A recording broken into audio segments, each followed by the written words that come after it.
ഈശോ മിശിഹായ്ക്ക് സ്തുതിയായിരിക്കട്ടെ. ഞാൻ മാണിപ്പറമ്പിലച്ചൻ. മൈലാപ്പൂരിലെ അത്ഭുത കുരിശ്, മാർത്തോമ സ്ലീവ. ഞാൻ ഇതിൻ്റെ ദൈവശാസ്ത്രം, ഇതിൻ്റെ ചരിത്രം, ഇതിനെതിരെയുള്ള ആരോപണങ്ങൾ, ആ ആരോപണങ്ങളിൽ സത്യം വല്ലതുമുണ്ടോ, ഈ വക കാര്യങ്ങളെല്ലാം ചർച്ച ചെയ്യുകയാണ് ഈ വീഡിയോയിൽ.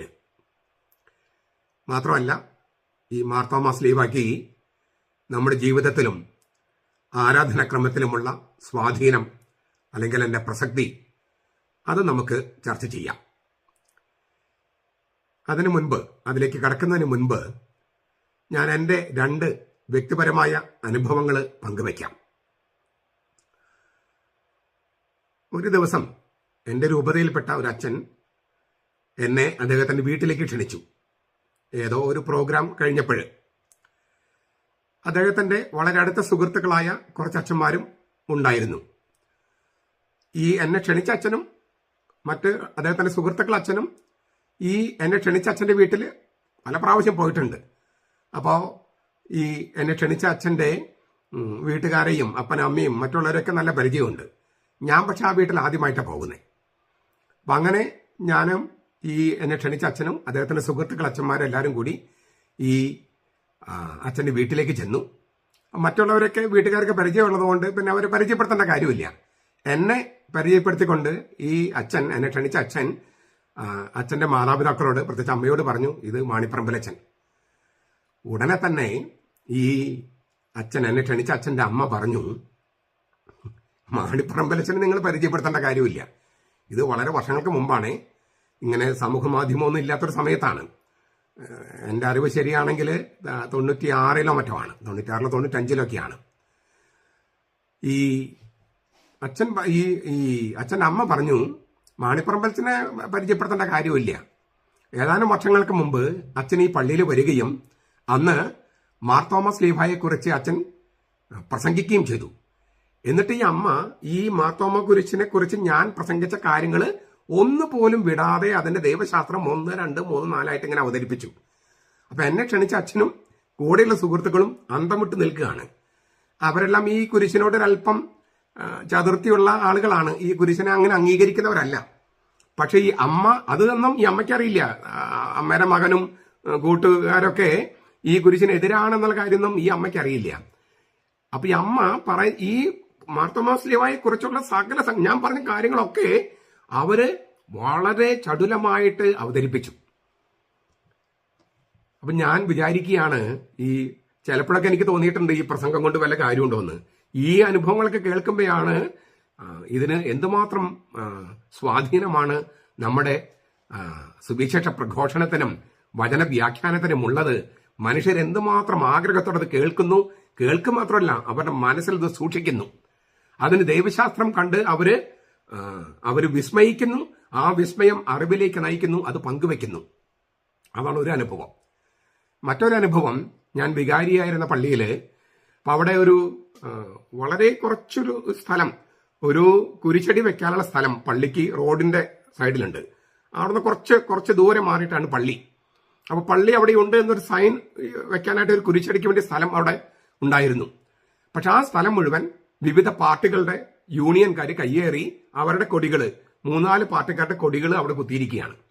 അപ്പൊ ഞാൻ അതെല്ലാം യൂണിയൻകാരോടും പാർട്ടിക്കാരൊക്കെ സംസാരിച്ച് അതെല്ലാം മാറ്റി അവിടെ ഒരു കുരിശടി സ്ഥാപിച്ചു.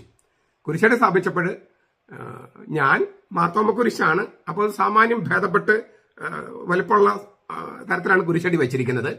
ഈ മാർത്തോമ കുരിശാണ് അതിൻ്റെ സ്ഥാപിച്ചത്. അതിനുമുമ്പ് ഈ ഇടവക്കാരുടെ എന്താണ് ഈ മാർത്തോമ സ്ലീവ എന്ന് കൃത്യമായിട്ട് ഞാൻ അവതരിപ്പിച്ചിരുന്നു.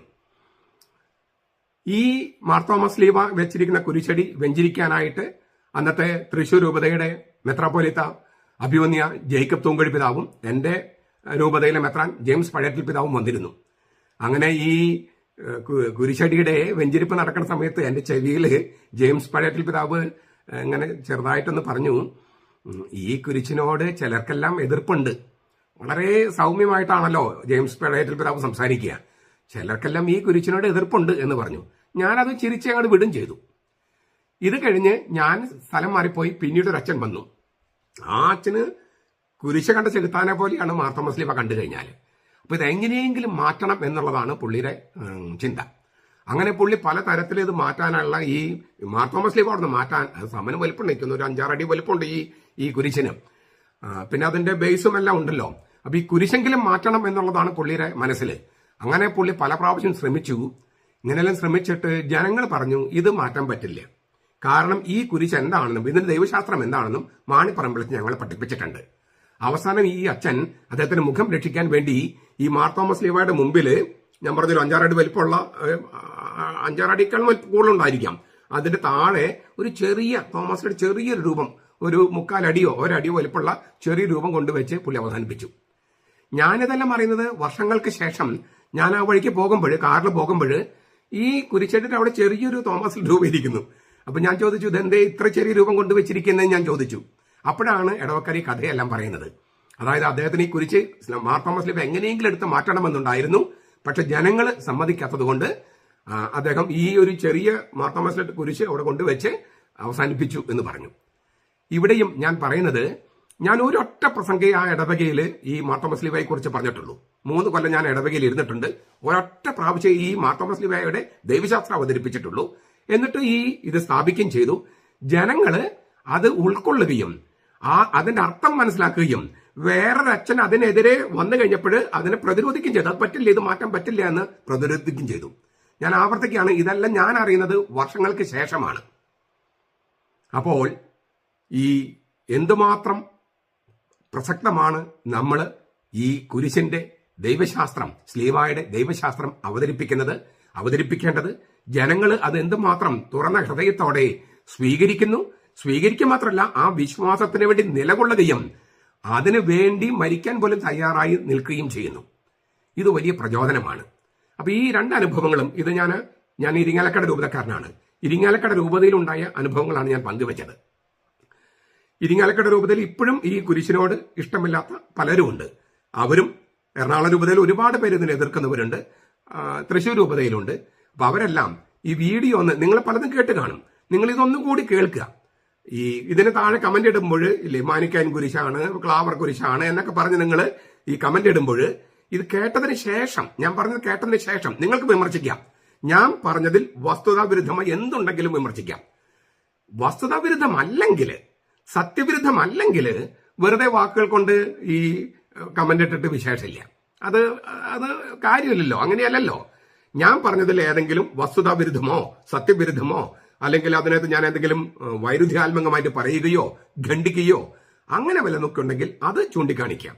ഇല്ലെങ്കിൽ തുറന്ന ഹൃദയത്തോടെ ഈ വീഡിയോ മുഴുവൻ കാണണമെന്ന് ഞാൻ അഭ്യർത്ഥിക്കുന്നു.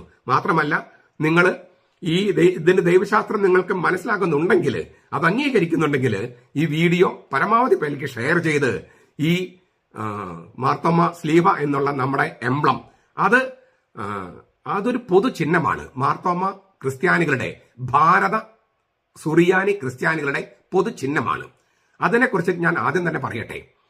നമുക്ക് ദേശീയ പതാകയുണ്ട്, ഇന്ത്യയുടെ ദേശീയ പതാക. അതുപോലെ എല്ലാ രാജ്യങ്ങൾക്കും ദേശീയ പതാകയുണ്ട്. അതൊരു ചിഹ്നമാണ്, ഒരു പൊതു ചിഹ്നം. ആ പൊതു ചിഹ്നത്തിൽ ഇന്ത്യയുടെ എല്ലാ സംഗതികളും അതിന് ഉൾക്കൊള്ളിച്ചിട്ടുണ്ടോ? ഇല്ല. അതേസമയം ചില സംഗതികളൊക്കെ ഉണ്ട് താനും.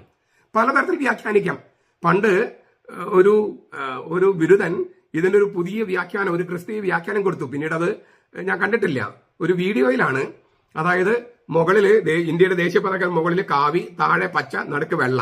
ആ വെള്ളയുടെ നടുക്ക് അശോക ചക്രം, അതിന് 24 ആരക്കാലുകൾ. അപ്പോൾ അതിന് ഈ ബിരുദൻ ഒരു ക്രിസ്തീയ വ്യാഖ്യാനം കൊടുത്തു. കാവി ആരെയാണ് പ്രതിനിധാനം ചെയ്യുന്നത് നിങ്ങൾക്കറിയാലോ, പച്ച ആരെയാണ് പ്രതിനിധാനം ചെയ്യുന്നത് അറിയാലോ. ഈ കാവിയും പച്ചയും വെള്ളയിലേക്ക് വരണം. വെള്ള ആരാണ്? അത് നമ്മളാണ്. അതിന് നടുക്ക് ഈ നീലയുണ്ട്. അതില് നീല കളറിൽ 24 ആരചക്രമുണ്ട്. 12 അപ്പസ്തോലന്മാര്, 12 ഗോത്രപിതാക്കന്മാര്, പഴയ ഇസ്രായേൽ, പുതിയ ഇസ്രായേല് എന്നെല്ലാം പറഞ്ഞിട്ട് ഒരു ക്രിസ്തീയ വ്യാഖ്യാനം കൊടുത്തു. അതാണ് അതിന്റെ വ്യാഖ്യാനം. പക്ഷെ ഒരു ക്രിസ്തീയ വ്യാഖ്യാനമാണത്. പക്ഷെ അതാണോ അതിന്റെ മൗലികമായ വ്യാഖ്യാനം? അല്ല. അപ്പൊ ഈ മൗലികമായ വ്യാഖ്യാനത്തെ വ്യതിചലിച്ചിട്ട് പലതരത്തിൽ വ്യാഖ്യാനം കൊടുക്കുന്നവരുണ്ടാകാം. ദേശീയ പതാകയെ ഇല്ലേ, അതിന് ഡിസൈൻ ചെയ്തപ്പോൾ അത് ഇന്ത്യയുടെ ആത്മാവിനെ വെളിപ്പെടുത്തുന്ന ഒരു ചിഹ്നമായിട്ടാണ്. അതിനകത്ത് എല്ലാ കാര്യങ്ങളും ഇല്ല, ഇന്ത്യയെ സംബന്ധിക്കുന്ന എല്ലാ കാര്യങ്ങളും അതിനകത്തില്ല. എന്നാൽ ഇന്ത്യയുടെ ആത്മാവിനെ അതിൽ ഉൾക്കൊള്ളിച്ചിട്ടുണ്ട്. അപ്പൊ നമ്മുടെ ത്രിവർണ്ണ പതാക കാണുമ്പോൾ നമുക്കൊരു ഒരു ഭാരതം, ഇന്ത്യ എന്നുള്ള വികാരം ഉണ്ടാകും. അത് നമുക്കുണ്ടാകുന്നത് ആ ചിഹ്നത്തിലേക്ക് ഈ ഇന്ത്യയുടെ ആത്മാവിനെ സന്നിവേശിപ്പിച്ചിട്ടുള്ളത് കൊണ്ടാണ്. അങ്ങനെ ഇല്ലെങ്കിൽ അതിനെ അവമാനിക്കാൻ നമുക്ക് മടിയുണ്ടാവില്ല. തീർച്ചയായിട്ടും അവമാനിച്ചാൽ അറസ്റ്റ് ചെയ്യപ്പെടും, അത് വേറെ കാര്യം. എങ്കിലും ഉള്ളുകൊണ്ട് റെസ്പെക്ട് ചെയ്യാൻ തോന്നില്ല. നമുക്ക് ദേശീയ ഗാനം പാടുമ്പോൾ അതിനോട് നമുക്കൊരു ആഭിമുഖ്യം ഉണ്ടായിരുന്നു. അത് നിർബന്ധിച്ചപ്പോഴോ സിനിമാ തിയേറ്ററിലൊക്കെ എഴുന്നേറ്റ് പാടെന്ന് പറഞ്ഞപ്പോൾ നമുക്ക് അതിനോടൊരു എതിർപ്പ് വന്നു. കാരണം എന്താ? അത് നിർബന്ധം മൂലമാണ്. അല്ലാതെ തന്നെ നമുക്ക് ദേശവികാരമുണ്ട്, ദേശീയ വികാരമുണ്ട്. അത് നമ്മൾ അതിന്റെ ഭാരതത്തിന്റെ ഭാഗമായത് കൊണ്ടാണ്, അതിന്റെ ചിഹ്നങ്ങൾ നമ്മുടെ ജീവിതത്തിന്റെ ഭാഗമായിട്ടുള്ളത് കൊണ്ടാണ്. ഇതുപോലെ ഭാരത സുറിയാനി ക്രിസ്ത്യാനികളുടെ, ഞാൻ ആവർത്തിക്കുകയാണ്, ഭാരത സുറിയാനി ക്രിസ്ത്യാനികളുടെ, മാർത്തോമ ക്രിസ്ത്യാനികളുടെ ഒരു പൊതു ചിഹ്നമാണ് മാർത്തോമ സ്ലീവ. മാർത്തോമ സ്ലീവ ഭാരത സുറിയാനി ക്രൈസ്തവരുടെ പൊതു ചിഹ്നമാണ്. ദേശീയ പതാക ഭാരതത്തിന്റെ ഒരു പൊതു ചിഹ്നമായിരിക്കുന്നത് പോലെ ഭാരത സുറിയാനി ക്രിസ്ത്യാനികളുടെ, മാർത്തോമ ക്രിസ്ത്യാനികളുടെ പൊതു ചിഹ്നമാണ് ഈ മാർത്തോമ സ്ലീവ. അതിനൊരു ചരിത്രമുണ്ട്, അതിനൊരു ദൈവശാസ്ത്രമുണ്ട്. ഇപ്പൊ ഈ സഭയില് ഒരു തരം കുരിശല്ല ഉള്ളത്. ഈ ലത്തീൻ സഭയിൽ കാണുന്ന കുരിശ് മാത്രമല്ലല്ലോ ഉള്ളത്, വേറെ ഒരുപാട് തരത്തിലുള്ള കുരിശുണ്ട്. 400ഓളം തരത്തിലുള്ള കുരിശുകൾ സഭയിലുണ്ടെന്നാണ് ഒരു പഠനം. ഞാൻ എന്റെ മേശപ്പുറത്തിരിക്കുന്ന ഒന്ന് രണ്ട് കുരിശുകൾ കാണിച്ചു തരാം.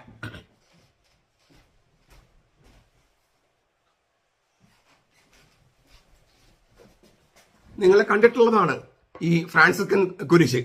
ഇത് വേറൊരാൾ തന്ന ഒരു കുരിശാണ്. ഇതൊക്കെ കുരിശ് തന്നെയാണ്. അപ്പോ നിങ്ങൾ സന്യാസ സമൂഹങ്ങൾ നോക്കുക.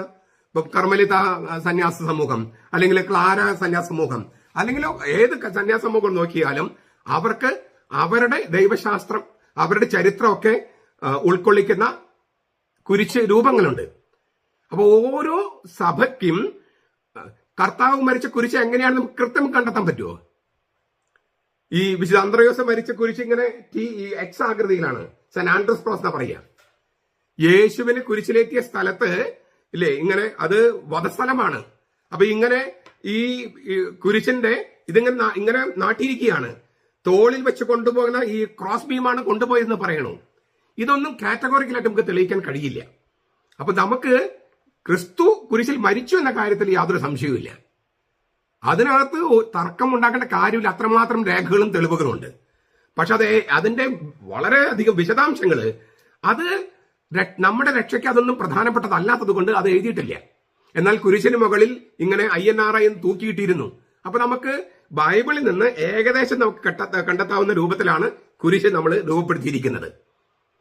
പക്ഷെ അതിലേക്ക് പല ദൈവശാസ്ത്രങ്ങൾ വരണം.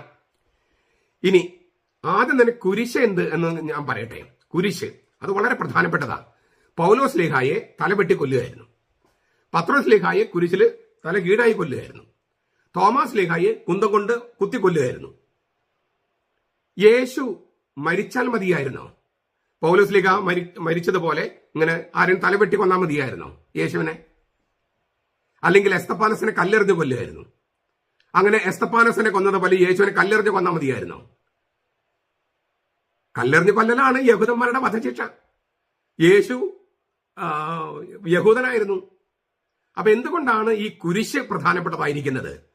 ചിലര് പറഞ്ഞത് ഈ കുരിശ് പ്രധാനപ്പെട്ടതല്ല, സ്ലീവ പ്രധാനപ്പെട്ടതല്ല എന്നൊക്കെ പറയുന്നത്. പ്രധാനപ്പെട്ടതാണ്. 2 തിരുവചനങ്ങൾ മാത്രം ഞാൻ സൂചിപ്പിക്കും. 3 തിരുവചനങ്ങൾ. ഒന്ന്, യോഹന്നാന്റെ സുവിശേഷം 3-ാമത്തെ അധ്യായം 14-ാം വാക്യം. മോശെ മരുഭൂമിയിൽ സർപ്പത്തെ ഉയർത്തിയതുപോലെ മനുഷ്യപുത്രനും ഉയർത്തപ്പെടേണ്ടതാണ്. മോശെ മരുഭൂമിയിൽ സർപ്പത്തെ ഒരു പോളില്, ഇങ്ങനെ ഒരു വടിയിൽ ഉയർത്തിയതുപോലെ മനുഷ്യപുത്രനും ഉയർത്തപ്പെടണം. മനുഷ്യപുത്രൻ ഉയർത്തപ്പെടണം, ഭൂമിയിൽ നിന്ന് ഉയർത്തപ്പെടണം. എന്നിട്ട് യോഹന്നാൻ 18:32 പറയാണ്, ഈ യേശുവിന്റെ വിചാരണ നടക്കുന്ന സമയത്ത് അവര് ചർച്ച ചെയ്യാണ്.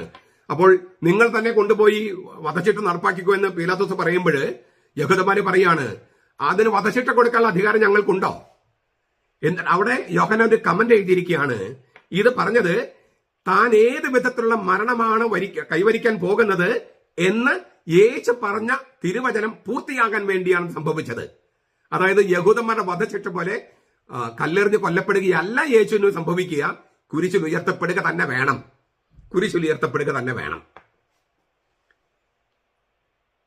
മോശെ മരുഭൂമിയിൽ സർപ്പത്തെ ഒരു കോലിൽ ഉയർത്തിയതുപോലെ മനുഷ്യപുത്രൻ കുരിശിൽ ഉയർത്തപ്പെടണം. ഇത് യേശുവിന്റെ തീരുമാനമാണ്. അതിന്റെ കാരണമുണ്ട്. ആ കാരണം പത്രോസിന് 1-ാമത്തെ ലേഖനം 2-ാമത്തെ അധ്യായം 24-ാം വാക്യത്തിൽ ഒന്നുകൂടി വെളിപ്പെടുത്തിയിട്ടുണ്ട്. നാം പാപം സംബന്ധിച്ച് മരിച്ച് നീതിക്ക് വേണ്ടി ജീവിക്കേണ്ടതിന് അവൻ തന്റെ ശരീരത്തിൽ നമ്മുടെ പാപങ്ങളെ ചുമന്നുകൊണ്ട് മരത്തിൽ കയറി. ചില തർജ്ജമയിൽ കുരിശിൽ കയറി എന്നാണ്. പക്ഷേ പത്രോസ് ഉപയോഗിച്ച വാക്ക് ക്സീലോൺ എന്നാണ്. ക്സീലോൺ. ഡെൻഡ്രോൺ എന്നൊരു വാക്കുണ്ട് ഗ്രീക്കില്, അതിന് വൃക്ഷം എന്നർത്ഥം. ക്സിയൂൽ എന്ന വാക്കിന് മരം അല്ലെങ്കിൽ തടി എന്നർത്ഥം, ചത്ത തടി.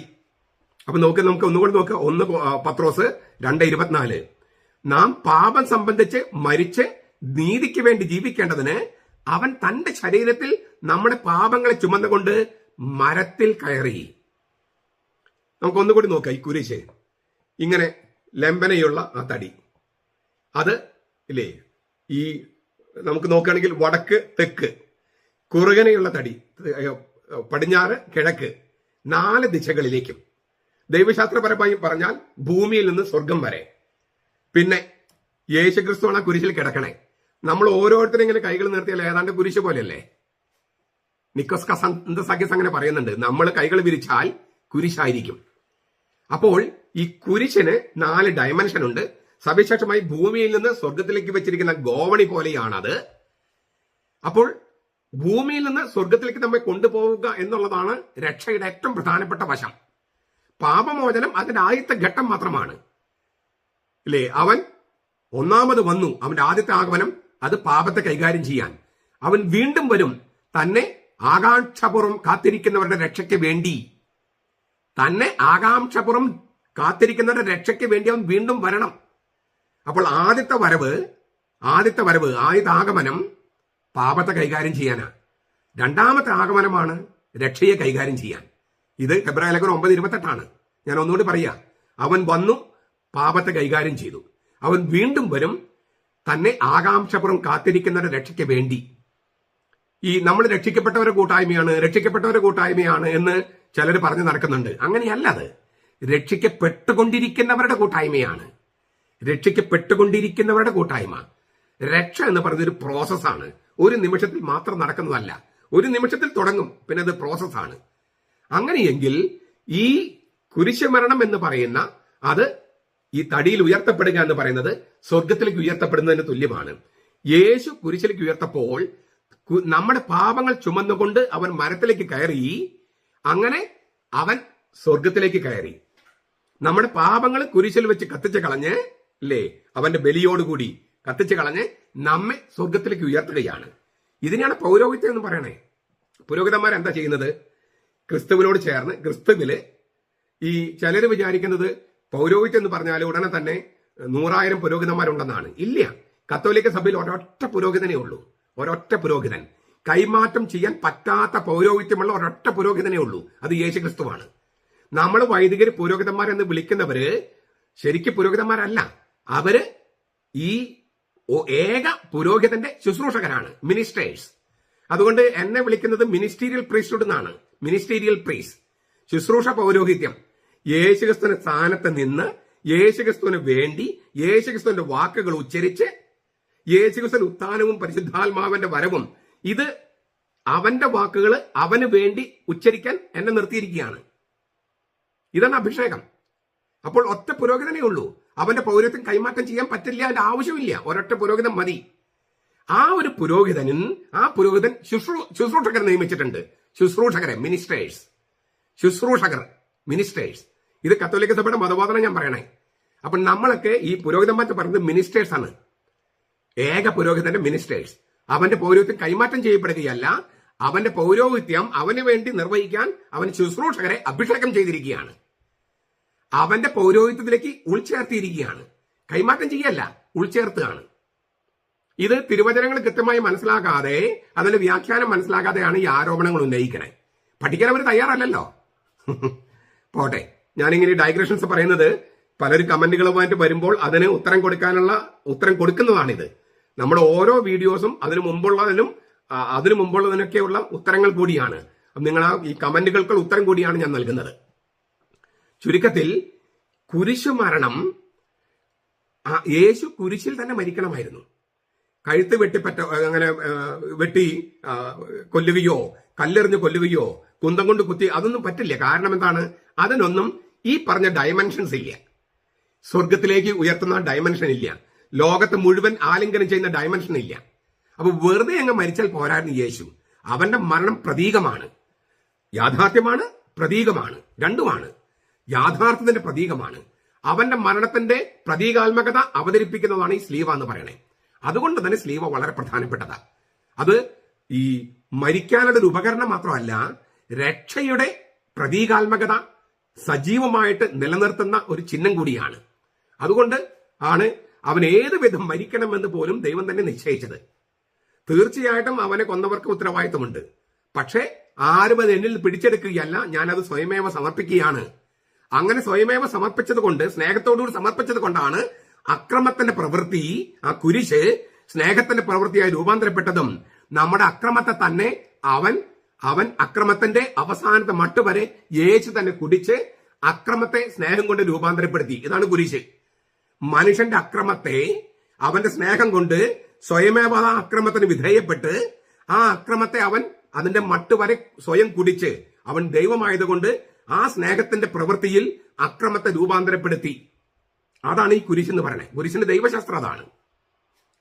ക്രിസ്തുധർമ്മ പ്രവേശിക്ക എന്ന പുസ്തകത്തിൽ ബെനഡിക്ട് മാർപ്പാപ്പ ഇതിന്റെ വളരെ വിശദമായി ചർച്ച ചെയ്തിട്ടുണ്ട്. നിങ്ങൾക്കത് വായിക്കാം. പലരും കയ്യിൽ ആ പുസ്തകം ഉണ്ടല്ലോ. ചുരുക്കത്തിൽ കുരിശ് എന്ന് പറയുന്നത് വെറും ഒരു കൊല്ലാനുള്ള ഉപകരണമല്ല, മറിച്ച് അത് രക്ഷയുടെ പ്രതീകം തന്നെയാണ്. അലക്സാണ്ട്രിയയിലെ ക്ലെമന്റ് പറയുന്നത് ഇത് മിശിഹായുടെ അടയാളമാണെന്നാണ്. ആഗസ്തീനോസ് പറയുന്നത് ഇത് കർത്താവിന്റെ അടയാളമാണെന്നാണ്. ആഗസ്തീനോസ് വീണ്ടും പറയുന്നത് ക്രിസ്ത്യാനികളെ കുരിശിന്റെ ഭക്തർ എന്നാണ് വിളിച്ചിരുന്നത്, സ്ലീവായുടെ ഭക്തർ എന്നാണ് വിളിച്ചിരുന്നത്. കുരിശിന്റെ മതക്കാർ എന്നാണ് തേർട്ടുല്യൻ പറയണേ. ഇവരെല്ലാം സഭാപിതാക്കന്മാരെ നോക്കണേ. ഈ ആദ്യകാലങ്ങളിൽ സഭാപിതാക്കന്മാര് പറയാണ് മിശിഹായുടെ അടയാളമാണ് ഈ സ്ലീവ, കർത്താവിന്റെ അടയാളമാണ് കുരിശ്. ക്രിസ്ത്യാനികള് കുരിശിന്റെ ഭക്തരാണ്, കുരിശിന്റെ മതക്കാരാണ്. തേർട്ടുല്യം പറയണു ക്രിസ്ത്യാനികള് കുരിശിന്റെ മതക്കാരാണ്. അതുകൊണ്ട് കുരിശ് വരയ്ക്കരുത്, കുരിശ് പാടില്ല എന്നെല്ലാം പറഞ്ഞ് നടക്കുന്നവര് ക്രിസ്ത്യാനികളല്ല. അവർക്ക് എന്താണ് ക്രിസ്തുവെന്നോ, എന്താണ് കുരിശെന്നോ, എന്താണ് വചനമെന്നോ, എന്താണ് ഈ രഹസ്യങ്ങളുടെ അർത്ഥമെന്നോ അറിയില്ല. ചില വചനങ്ങൾ അവർ കാണാപാഠം പഠിച്ചിട്ടുണ്ട്, അതിങ്ങനെ ഉരുവിട്ടുകൊണ്ടിരിക്കുന്നു എന്നല്ലാതെ അവർക്ക് ഈ വക കാര്യങ്ങളൊന്നും അറിയില്ല. ഇതൊക്കെ അറിയണമെങ്കിൽ സഭാപിതാക്കന്മാരൊക്കെ വായിക്കണം. അവർക്കൊരു സഭാപിതാക്കന്മാരില്ലല്ലോ. അവര് ഏതാനും വർഷങ്ങൾക്ക് മുമ്പ് എവിടെയോ ജനിച്ചു ഉണ്ടായെന്ന് പറയണേ. എന്നിട്ട് അവരാണ് സത്യക്രിസ്ത്യാനിയും സത്യസഭാനം പറഞ്ഞ് നടക്കുകയാണ്. എന്തായാലും ഉത്തരം പറയുക. ഇനി നമുക്ക് മാർത്തോമ സ്ലീവയിലേക്ക് വരാം. സ്ലീവ എന്ന വാക്കിന് തടിയെന്ന അർത്ഥമുണ്ട്. പക്ഷെ അതിനേക്കാളും പ്രധാനപ്പെട്ട അർത്ഥം ക്രൂശിതൻ എന്നാണ്. കുരിശിലേറിയവൻ. ഒരാളെയാണ് സ്ലീവ എന്ന വാക്കുകൊണ്ട് ഉദ്ദേശിക്കുന്നത്. കുരിശ് എന്ന് പറഞ്ഞാൽ സാധാരണഗതിയിൽ അതൊരു തടിയാണ്. പക്ഷെ സ്ലീവ എന്ന് പറഞ്ഞാൽ രണ്ടർത്ഥമുണ്ട്. തടിയെന്ന അർത്ഥമുണ്ട്, പക്ഷേ കുരിശിലേറിയവൻ. നമ്മുടെ പള്ളികളിലെ കപ്പ്യാരിമാരെ പറയുന്നൊരു വാക്ക് നിങ്ങൾ ശ്രദ്ധിച്ചിട്ടുണ്ടോ? ആ സ്ലീവ കുരിശ് എടുക്കടാ. സ്ലീവ കുരിശ് അതെന്താണ്? തൂങ്ങപ്പെട്ട രൂപമുള്ള കുരിശ്, അതാണ് സ്ലീവ കുരിശ്. അല്ലെങ്കിൽ സ്ലീവ എന്ന് മാത്രം പറഞ്ഞാലോ? സ്ലീവ എന്ന് മാത്രം പറഞ്ഞാൽ രണ്ടർത്ഥമുണ്ട്. കുരിശിലേറിയവൻ, കുരിശ്. സ്ലീവ കുരിശ് എന്ന് പറഞ്ഞാൽ അതൊരു പ്രത്യേക കുരിശാണ്, അതായത് തൂങ്ങപ്പെട്ട രൂപമുള്ള കുരിശ്. സ്ലീവയുണ്ട്, കുരിശുണ്ട്, അതാണ് സ്ലീവ കുരിശ്. സ്ലീവ എന്ന് അവിടെ ഉദ്ദേശിക്കുന്നത് ക്രൂശിതനുള്ള ഇല്ലേ കുരിശ്. സ്ലീവ എന്ന വാക്കിന് ക്രൂശിതൻ, കുരിശിലേറിയവൻ, കുരിശിൽ മരിച്ചവൻ എന്നർത്ഥം. അതാണ് പ്രഥമമായ അർത്ഥം സ്ലീവ. അതുകൊണ്ട് നമ്മൾ കുരിശ് എന്നതിനേക്കാൾ സ്ലീവ എന്ന വാക്കാണ് സുറിയാനി ക്രിസ്ത്യാനികൾ ഉപയോഗിക്കുക. ക്രൂശിതൻ എന്ന അർത്ഥത്തിലാണ് സ്ലീവ എന്ന വാക്ക് ഉപയോഗിക്കുന്നതും, തടി എന്ന അർത്ഥത്തിലല്ല. പക്ഷെ തടിയും പ്രധാനപ്പെട്ടതാണെന്ന് ഞാൻ പറഞ്ഞു കഴിഞ്ഞു. യേശുവാണ് ക്രൂശിതൻ എന്ന് ഞാൻ പറയേണ്ട കാര്യമില്ലല്ലോ. പൗരസ്ത്യ സഭകളിലും പാശ്ചാത്യ സഭകളിലും ഈ കുരിശിനെ ഊറാൽ അണിയിക്കുന്ന കർമ്മമുണ്ട്. ഈ ഞാൻ കുരിശ് ഉപയോഗിക്കുകയാണ്. അച്ഛന്മാർ ഉപയോഗിക്കുന്ന ഊറാലുണ്ടല്ലോ, അതിങ്ങനെ കുരിശിനെ അണിയിക്കും, സവിശേഷമായി പെസഹ കാലത്ത്. പാശ്ചാത്യ സഭയിലുണ്ട്, പൗരസ്ത്യ സഭകളിലാണ് തുടങ്ങിയത്, അതിപ്പോ പാശ്ചാത്യ സഭയിലുമുണ്ട്. അപ്പോൾ കുരിശനെ ഊറാല അണിയിക്കുന്നു. ഊറാറ എന്ന് പറഞ്ഞാല് ഊറാല എന്ന് പറയും. ഊറാറ എന്ന് പറഞ്ഞാല് പുരോഹിത വസ്ത്രമാണ്. യേശുവിന്റെ തോളിൽ ഒരു പ്രാർത്ഥന കുപ്പായം ഉണ്ടായിരുന്നു, അതിന്റെ ചെറിയ രൂപമാണ് ഈ ഊറാറ എന്ന് പറയുന്നത്. ആ ഊറാറ അത് കുരിശിൽ അണിയിക്കുന്നതിന് കാരണം ഈ സ്ലീവയെ ക്രൂശിതനായിട്ട് യേശുവായിട്ടാണ് സങ്കല്പിക്കുന്നത്. അതുകൊണ്ടാണ് ഈ ഊറാർ അണിയിക്കുന്നത്, കുരിശിനെ ഊറാർ അണിയിക്കുന്നത്. മാർ സ്ലീവ എന്നാണ് ചിലപ്പോൾ വിളിക്കുക നമ്മൾ. മാർ സ്ലീവ.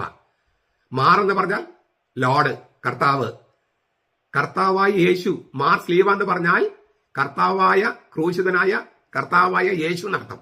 സ്ലീവ് എന്ന വാക്കിന് അതാണ് മാർ സ്ലീവ എന്നാ പറയാ. മാർ എന്ന വാക്ക് ഉപയോഗിക്കുന്നത് ഒരാളെ സൂചിപ്പിക്കാനാ.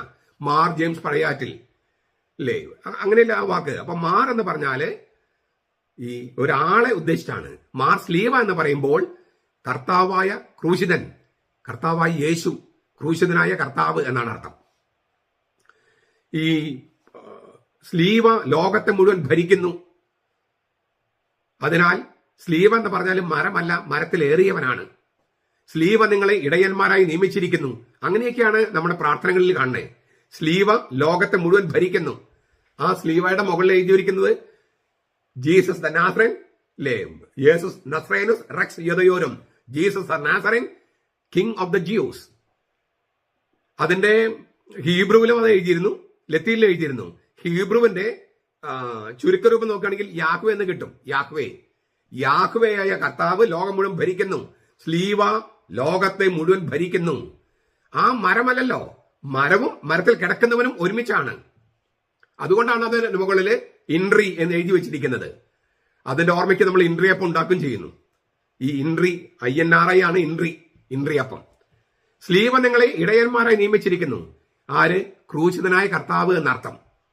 ചുരുക്കത്തിൽ സ്ലീവ എന്ന വാക്കാണ് നമുക്ക് കൂടുതൽ ദൈവശാസ്ത്രപരമായി ആഴമുള്ളതും നമ്മൾ ഉപയോഗിച്ച് ശീലമുള്ളതും. തോമസ് ലീഗ ഇന്ത്യയിൽ വന്നു എന്നതിന്റെ ഏറ്റവും പ്രധാനപ്പെട്ട തെളിവ്, ഒരുപാട് തെളിവുകൾ ഞാൻ മുമ്പ് ഹാജരാക്കിയിട്ടുണ്ട്. ഏറ്റവും പ്രധാനപ്പെട്ട തെളിവ് എന്താണ്? മൈലാപ്പൂരിലുള്ള ആ കബറിടവും ആ കബറിടത്തിന് മുകളിലുള്ള ബസിലിക്കയും. ലോകത്ത് ഒരു രാജ്യത്തും തോമസ് ലീഗയുടെ പേരിൽ ഒരു കബറിടമില്ല, അതിനു മുകളിൽ ഒരു ബസിലിക്കയുമില്ല. 3 അപ്പസ്തോലന്മാരുടെ കബറിടത്തിന് മുകളിലാണ് ബസിലിക്ക ഉള്ളത്. ഒന്ന് പത്രോസിന്റെ കബറിടം, പിന്നെ ഒന്ന് സ്പെയിനിൽ യാക്കോബിന്റെ. അത് യാക്കോബ് അവിടെ പോയി എന്നുള്ളതിനേക്കാളും അതിനുള്ള തെളിവുകളിന്റെ 10 ഇരട്ടി തെളിവുകളെങ്കിലും തോമസ് ലീഗ ഇന്ത്യയിൽ വന്നതിനുണ്ട്. യാക്കോബ് സ്പെയിനിൽ പോയി എന്ന് പറയുന്നതിന്റെ അതിനുള്ള തെളിവുകളുടെ 10 ഇരട്ടിയോ 15 ഇരട്ടിയോ 100 ഇരട്ടിയോ തോമസ് ലീഗ ഇന്ത്യയിൽ വന്നതിന് തെളിവുകളുണ്ട്. അങ്ങനെ തോമസ് ലീഗയുടെ പേരിൽ കബറിടം, തോമസ് ലീഗ മരിച്ച സ്ഥലത്ത് കബറിടം, അവിടെ ഒരു ബസിലിക്ക. ലോകത്ത് ഒരു രാജ്യത്തും തോമസ് ലീഗയുടെ പേരിൽ ഒരു കബറിടമില്ല, ഇന്ത്യയിലും അല്ലാതെ. അതാണ് ഏറ്റവും വലിയ തെളിവ്. അതൊരു ചെറിയൊരു തെളിവല്ലല്ലോ. പിന്നെ തോമസ് ലീഗയുടെ തലയോട്ടി ഗ്രീസില് പാത്മോസിലുണ്ട്. അസ്ഥി പല സ്ഥലങ്ങളിൽ കൊണ്ടുപോയിട്ടുണ്ട്. അതിനെല്ലാം കാരണങ്ങളുണ്ട്. അതൊന്നും ഇപ്പൊ ചർച്ച ചെയ്യേണ്ട വേദിയല്ല ഇത്. അപ്പൊ മാർ തോമസ് ലീഗയുടെ കബറിടത്തിൽ മുദ്രിതമായിരിക്കുന്ന കുരിശാണ് ഈ മാർത്തോമ കുരിശ്. ഈ കുരിശാണ് അവിടെ മാർ തോമസ് ലീഗയുടെ കബറിടത്തിൽ മുദ്രിതമായിരിക്കുന്നത്. മാർ തോമസ് ലീഗയുടെ പൈതൃകമുള്ള എല്ലാ സഭകളും അംഗീകരിച്ചതും ഉപയോഗിക്കുന്നതും ഈ മാർ തോമസ് ലീഗയാണ്. വെളിപാടിന്റെ പൂർണ്ണത ആലേഖനം ചെയ്യപ്പെട്ട ഒരു കുരിശാണിത്. വെളിപാടിന്റെ പൂർണ്ണത, അതായത് പിതാവുണ്ട്, പുത്രനുണ്ട്, പരിശുദ്ധാത്മാവുണ്ട്, ത്രിത്വമുണ്ട്, പരിത്രാണ കർമ്മമുണ്ട്, കാൽവരിയുണ്ട്, മരണമുണ്ട്, ഉത്ഥാനമുണ്ട്, സഭയുണ്ട്. അത് ജീവിക്കുന്ന കുരിശാണ്, ജീവിക്കുന്ന വചനമായ കുരിശാണ്, വളരുന്ന വചനമായ കുരിശാണ്, സ്ലീവയാണ്. ഇതൊക്കെ നമുക്ക് ചെറുതായിട്ടൊന്നത് കണ്ടുപോകാം. നമുക്ക് നോക്കുക, 3 പടികൾ.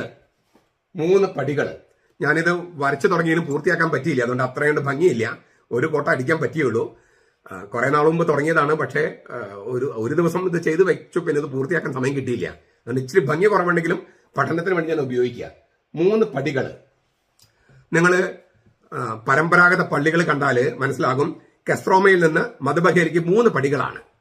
3 പടികള് കത്തോലിക്ക സഭയിൽ ഉപയോഗിക്കുന്നത് കാൽവരിയുടെ പടവുകളായിട്ടാണ്. കാൽവരി ഗാഗുൽത്തായുടെ 3 പടവുകളായിട്ടാണ്. ഈ ഗാഗുൽത്ത മലയിലാണ്, കാൽവരി മലയിലാണ് സഭ ഉത്ഭവിച്ചത്. സഭയുടെ ഉത്ഭവം അവിടെയാണല്ലോ. അവന്റെ പാർശ്വത്തു നിന്ന് വെള്ളവും രക്തവും ഒഴുകി, മാമോദിസയും കുർബാനയും ഒഴുകി. ആ മാമോദിസായിലും കുർബാനയിലുമാണ് സഭ പിറന്നു വീണത്. മാമോദിസായിലും കുർബാനയിലുമാണ് സഭ പിറന്നു വീണത്, വെള്ളത്തിലും രക്തത്തിലും. ഒരു ശിശു രക്തത്തിലും വെള്ളത്തിലും ജനിക്കുന്നത് പോലെ യേശുവിന്റെ പാർശ്വം പിളർന്ന് രക്തത്തിലും വെള്ളത്തിലും സഭ എന്ന ശിശു പിറന്നു വീഴുകയാണ്. അതുകൊണ്ട് തന്നെ സഭയുടെ ദർപ്പണമാണ് ഗാഗുൽത്ത എന്നാണ് മാർ എഫ്രേം വിശുദ്ധൻ പറയുന്നത്. വിശുദ്ധ എഫ്രേം പറയുന്നത് സഭയുടെ ദർപ്പണമാണ് ഗാഗുൽത്ത. ഈ 3 പടവുകൾ കയറി അവിടെ ചെല്ലുമ്പോൾ ഗാഗുൽത്തയാണ്, അവിടെയാണ് സഭ ജനിച്ചു വീണത്. ആ സഭയുടെ ആദ്യത്തെ പതിപ്പും അവിടെ തന്നെയുണ്ട്. കുരിശിലേക്ക് നോക്കി നിൽക്കുന്ന യേശുവിന്റെ അമ്മയും യേശു സ്നേഹിച്ച ശിഷ്യനും. മറിയവും യോഹന്നാനും നല്ല എഴുതിയിരിക്കുന്നത് യേശുവിന്റെ അമ്മയും യേശു സ്നേഹിച്ച ശിഷ്യനും എന്നാണ് അവർ എഴുതിയിരിക്കുന്നത്. യേശുവിന്റെ അമ്മയും യേശു സ്നേഹിച്ച ശിഷ്യനും അവർ ചേരുന്നതാണ് സഭ, കത്തോലിക്ക സഭ. അപ്പൊ സഭയുടെ ചെറിയൊരു പതിപ്പാണ് അവിടെ. അതാണ് യേശുവിന്റെ അമ്മയും യേശു സ്നേഹിച്ച ശിഷ്യനും. അങ്ങനെയുള്ള ആ ഗാഗുൽത്തായുടെ പ്രതീകമാണ് ഈ 3 ചുവടുകള്, 3 പടവുകള്. മാപ്രയം വീണ്ടും പറയാണ്, സത്യത്തിന്റെ ഉയരങ്ങളെയാണ് ഈ ഗാഗുൽത്ത പ്രതിനിധാനം ചെയ്യുന്നത്. നമ്മൾ നേരത്തെ കണ്ടല്ലോ, സ്വർഗത്തിലേക്ക് ഉയരുക, അത് സത്യത്തിന്റെ ഉയരങ്ങളാണ്. സത്യത്തിന്റെ ഉയരങ്ങള് ഇപ്പൊ നമ്മൾ കണ്ടു കഴിഞ്ഞാൽ ഒരു 7-8 അടി ഉയരമുള്ളൂ ഈ ഒരു കൊച്ചു കുന്നാണ് ഈ ഗാഗുൽത്ത. പക്ഷേ യെറൂസലം തന്നെ സമുദ്രനിരപ്പിൽ നിന്ന് വളരെ ഉയർന്നാണ്. അതുകൊണ്ട് യെറൂസലമിലേക്ക് കയറിപ്പോകുക എന്നാ പറയാ, പോകുക എന്നല്ല, കയറിപ്പോകുക. ഗോ അപ്പ് അസൻഷനാണ്, മുകളിലേക്ക് കയറുകയാണ്. അപ്പൊ ഗാഗുൽത്തായിലേക്ക് പോകുന്ന പറഞ്ഞാൽ അത് സത്യത്തിന്റെ ഉയരങ്ങളിലേക്കുള്ള യാത്രയാണ്. അങ്ങനെ സത്യത്തിന്റെ ഉയരങ്ങളെയാണ് ഗാഗുൽത്ത പ്രതിനിധാനം ചെയ്യുന്നതെന്ന് മാർ എഫ്രേം പറയുന്നു. ആരാധനക്രമം, ലിറ്റർജി എന്ന് പറഞ്ഞ ആരാധനക്രമം ഗാഗുൽത്തയെയും പറുദീസയെയും തമ്മിൽ ബന്ധിപ്പിക്കുകയാണ്. പറുദീസയെയും ഗാഗുൽത്തയും തമ്മിൽ ബന്ധിപ്പിക്കുന്ന ആ തിരുക്കർമ്മത്തെയാണ് ലിറ്റർജി എന്ന് പറയുന്നത്, ആരാധനക്രമം എന്ന് പറയുന്നത്. അതിനാൽ പറുദീസയിലെ ജീവവൃക്ഷം, ഇതിലേക്ക് നമുക്ക് വീണ്ടും വരാം. പറുദീസയിലെ ജീവവൃക്ഷം, ആ ജീവവൃക്ഷത്തിന്റെ രീതിയിലാണ് ഈ കുരിശ് സംവിധാനം ചെയ്തിരിക്കുന്നത്. ഈ കാൽവരിയുടെ 3 പടവുകൾ, ഗാഗുൽത്തയുടെ 3 പടവുകൾ, അതിന് മുകളിൽ ജീവവൃക്ഷമായിട്ട് ഈ കുരിശിനെ സംവിധാനം ചെയ്തിരിക്കുക, ജീവവൃക്ഷമായിട്ട്. നമുക്ക് അതിലേക്ക് ഇച്ചിരി കഴിഞ്ഞിട്ട് ഒന്നുകൂടി വിശദമായിട്ട് വരാം. അതേസമയം ഈ ഗാഗുൽത്ത പറുദീസയിൽ തന്നെ മറ്റൊരു വൃക്ഷമുണ്ട്. നന്മത്തിന്മകളെ കുറിച്ചുള്ള അറിവിന്റെ കനി ഇല്ലേ, ആ അറിവിന്റെ വൃക്ഷമുണ്ട്. ആ പറുദീസയില് ഫലം, അറിവിന്റെ വൃക്ഷത്തിലെ ഫലം നീട്ടപ്പെട്ടു, വൃക്ഷം മനുഷ്യന് മരണം നൽകി. ഗാഗുൽത്തായിൽ കൈ നീട്ടപ്പെട്ടു, സ്ലീവ മനുഷ്യന് ഉത്ഥാനം അഥവാ നിത്യജീവൻ പ്രദാനം ചെയ്തു. അതിനാൽ കാൽവരി അല്ലെങ്കിൽ ഗാഗുൽത്ത എന്ന് പറയുന്നത് പറുദീസയാണ്. അവിടെ ഈശോ പുതിയ ആദാം, അവസാനത്തെ ആദാമാണ്. ഇതാണ് സഭാപിതാക്കന്മാരുടെ വ്യാഖ്യാനം. എന്ത് മനോഹര വ്യാഖ്യാനമാണ്! എത്രമാത്രം ബൈബിളിൽ അടിത്തറയിട്ട വ്യാഖ്യാനമാണ്. അപ്പോൾ ഗാഗുൽത്തായുടെ പ്രതീകമാണ് ഈ 3 പടികള്. ആ ഗാഗുൽത്തായും പറുദീസയും തമ്മിൽ ഒരു ബന്ധം സ്ഥാപിക്കുന്നതാണ് ആരാധനക്രമം. ആ ആരാധനക്രമത്തില്, ഈ ലിറ്റർജിയില് ആ ഗാഗുൽത്തായും പറുദീസയും തമ്മിൽ ബന്ധം സ്ഥാപിക്കുമ്പോൾ ഉടനെ നമുക്ക് ഓർമ്മ വരുന്നത് ഒന്ന് ജീവന്റെ വൃക്ഷവും മറ്റൊന്ന് അറിവിന്റെ വൃക്ഷവുമാണ്. അറിവിന്റെ വൃക്ഷത്തില് എന്താണ് സംഭവിച്ചത്? പറുദീസയില് ഫലം നീട്ടപ്പെട്ടു. ഈ അറിവിന്റെ വൃക്ഷത്തിന്റെ ആ വൃക്ഷം മനുഷ്യന് മരണം നൽകി. ഗാഗുൽത്തായില് കൈ നീട്ടപ്പെട്ടു, സ്ലീവ, അത് മരത്തിൽ തന്നെയാണ്, പക്ഷെ സ്ലീവ നീട്ടപ്പെട്ടു. സ്ലീവ മനുഷ്യന് നിത്യജീവൻ, പുനരുത്ഥാനം പ്രദാനം ചെയ്തു. അതിനാൽ ഗാഗുൽത്ത പറുദീസയാണ്, യേശു പുതിയ ആദാമാണ്. ഇതാണ് സഭാപിതാക്കന്മാരുടെ വ്യാഖ്യാനം. സവിശേഷമായിട്ട് ഈ എഫ്രേം അല്ലെങ്കിൽ എഫ്രേം തിരുമേനി വിശുദ്ധന്റെ ഈ ഇലകള്, ഇപ്പുറത്തുള്ള ഇലകള്, ഇതിന് വേറൊരു അർത്ഥം കൂടിയുണ്ട്, അത് നമുക്ക് അവസാനം ചർച്ച ചെയ്യാം. ഈ ഇലകള്, ഈ പറുദീസയുടെ 3 പടികളുടെ മുകളിലുള്ള ഇലകള്, അത് തോട്ടം, പറുദീസ എന്ന് പറഞ്ഞ തോട്ടം, ഏദൻ തോട്ടത്തെയാണ് പ്രതിനിധാനം ചെയ്യുന്നത്. ഗാഗുൽത്തായും തോട്ടമായിരുന്നുവെന്ന് യോഹന്നാൻ രേഖപ്പെടുത്തിയിട്ടുണ്ട്. 19 അധ്യായം 41 വാക്യം. അത് ഈ ഗാഗുൽത്ത അക്കാലത്ത് ഒരു തോട്ടമായിരുന്നു. മനുഷ്യജീവൻ ആരംഭിച്ചത് പറുദീസ അല്ലെങ്കിൽ ഏദൻ എന്ന് പറയുന്ന തോട്ടത്തിലാണ്. ആ തോട്ടത്തിനോട് ചേർത്ത് കൊണ്ടാണ് പുതിയ ആദാമായ യേശു ഒരു തോട്ടത്തിലാണ് ഇല്ലേ. അവനെ ക്രൂശിച്ചതിന് തൊട്ടടുത്തൊരു തോട്ടമുണ്ടായിരുന്നു. അവിടെ ഒരു കല്ലറയുണ്ടായിരുന്നു. ആരെയും സംസ്കരിക്കാത്ത കബരിടം അവിടെ സംസ്കരിക്കപ്പെട്ടെന്നാണ്. അപ്പൊ ഗാഗുൽത്ത ഒരു തോട്ടമായിട്ടാണ് യോഹന്നാൻ അവതരിപ്പിച്ചിരിക്കുന്നത്. ഏദൻ തോട്ടത്തിന്റെ ഒരു പ്രതീകമാണത്, പറുദീസയുടെ പ്രതീകം. അപ്പൊ നമ്മൾ നേരത്തെ പറഞ്ഞ സംഗതിയല്ലോ, ജീവന്റെ വൃക്ഷം. ഈ ഏദൻ തോട്ടത്തില് ജീവന്റെ വൃക്ഷം ഉണ്ടായിരുന്നു. ആ ജീവന്റെ വൃക്ഷത്തെ പ്രതിനിധാനം ചെയ്യുന്നതാണ് ഈ സ്ലീവ. വെളിപാട് ഗ്രന്ഥത്തില് 2-ാമത്തെ അധ്യായം പറയുന്നത് വിജയം വരിക്കുന്നവന്, വെളിപാട് ഗ്രന്ഥം 2:7, വിജയം വരിക്കുന്നവന് ജീവന്റെ വൃക്ഷത്തിൽ നിന്നുള്ള കനി കൊടുക്കുമെന്നാണ്. ജീവന്റെ വൃക്ഷത്തിലുള്ള കനി എന്ന് പറഞ്ഞാല് നിത്യജീവൻ. വെളിപാട് പുസ്തകം തന്നെ 22-ാമത്തെ അധ്യായം 1-2 വാക്യങ്ങൾ നമ്മൾ വായിക്കുന്നത്, ദൈവത്തിന്റെയും കുഞ്ഞാടിന്റെയും സിംഹാസനം, ആ സിംഹാസനം തൊട്ട് താഴെ നിന്ന് ഒരു അരുവി ഉടലെടുക്കുന്നു. ദൈവം, കുഞ്ഞാട്, അരുവി, പരിശുദ്ധ തൃത്വം. ആ അരുവിയുടെ കരകളിലും ഈ അരുവിയുടെ കരകളിലും ജീവനദിയുടെ കരകളിലും ജീവന്റെ വൃക്ഷം. പക്ഷെ അവിടെ ഉപയോഗിച്ചിരിക്കുന്ന വാക്ക് എന്താണെന്നറിയാമോ? സിയുലോൺ സോയേസ് എന്നാണ് ഗ്രീക്കിലെ. സിയുലോൺ ഞാൻ നേരത്തെ പറഞ്ഞ വാക്കാണത്. തടി അല്ലെങ്കിൽ മരം എന്നാണ് അർത്ഥം. വേറൊരു വാക്കുണ്ട് ഗ്രീക്കില് വൃക്ഷം എന്ന അർത്ഥത്തില്, ഡെൻഡ്രോൺ എന്ന വാക്ക് ഉപയോഗിക്കുന്നത് ജീവനുള്ള വൃക്ഷം, വെട്ടാത്തത്, ഭൂമിയിൽ ഇങ്ങനെ വളർന്നുകൊണ്ടിരിക്കുന്നത്.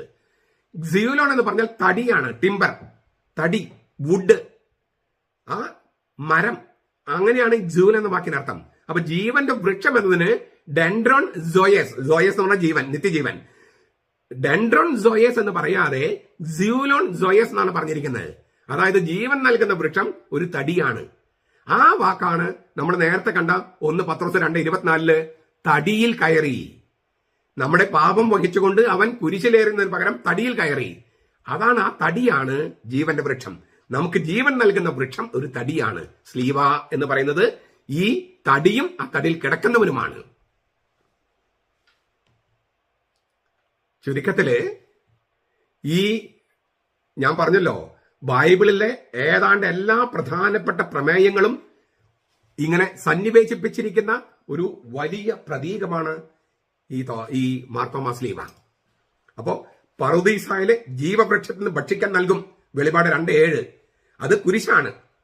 തോട്ടം, ഏദൻ തോട്ടം, അത് സൃഷ്ടികർമ്മത്തെ പ്രതിനിധാനം ചെയ്യുന്നു.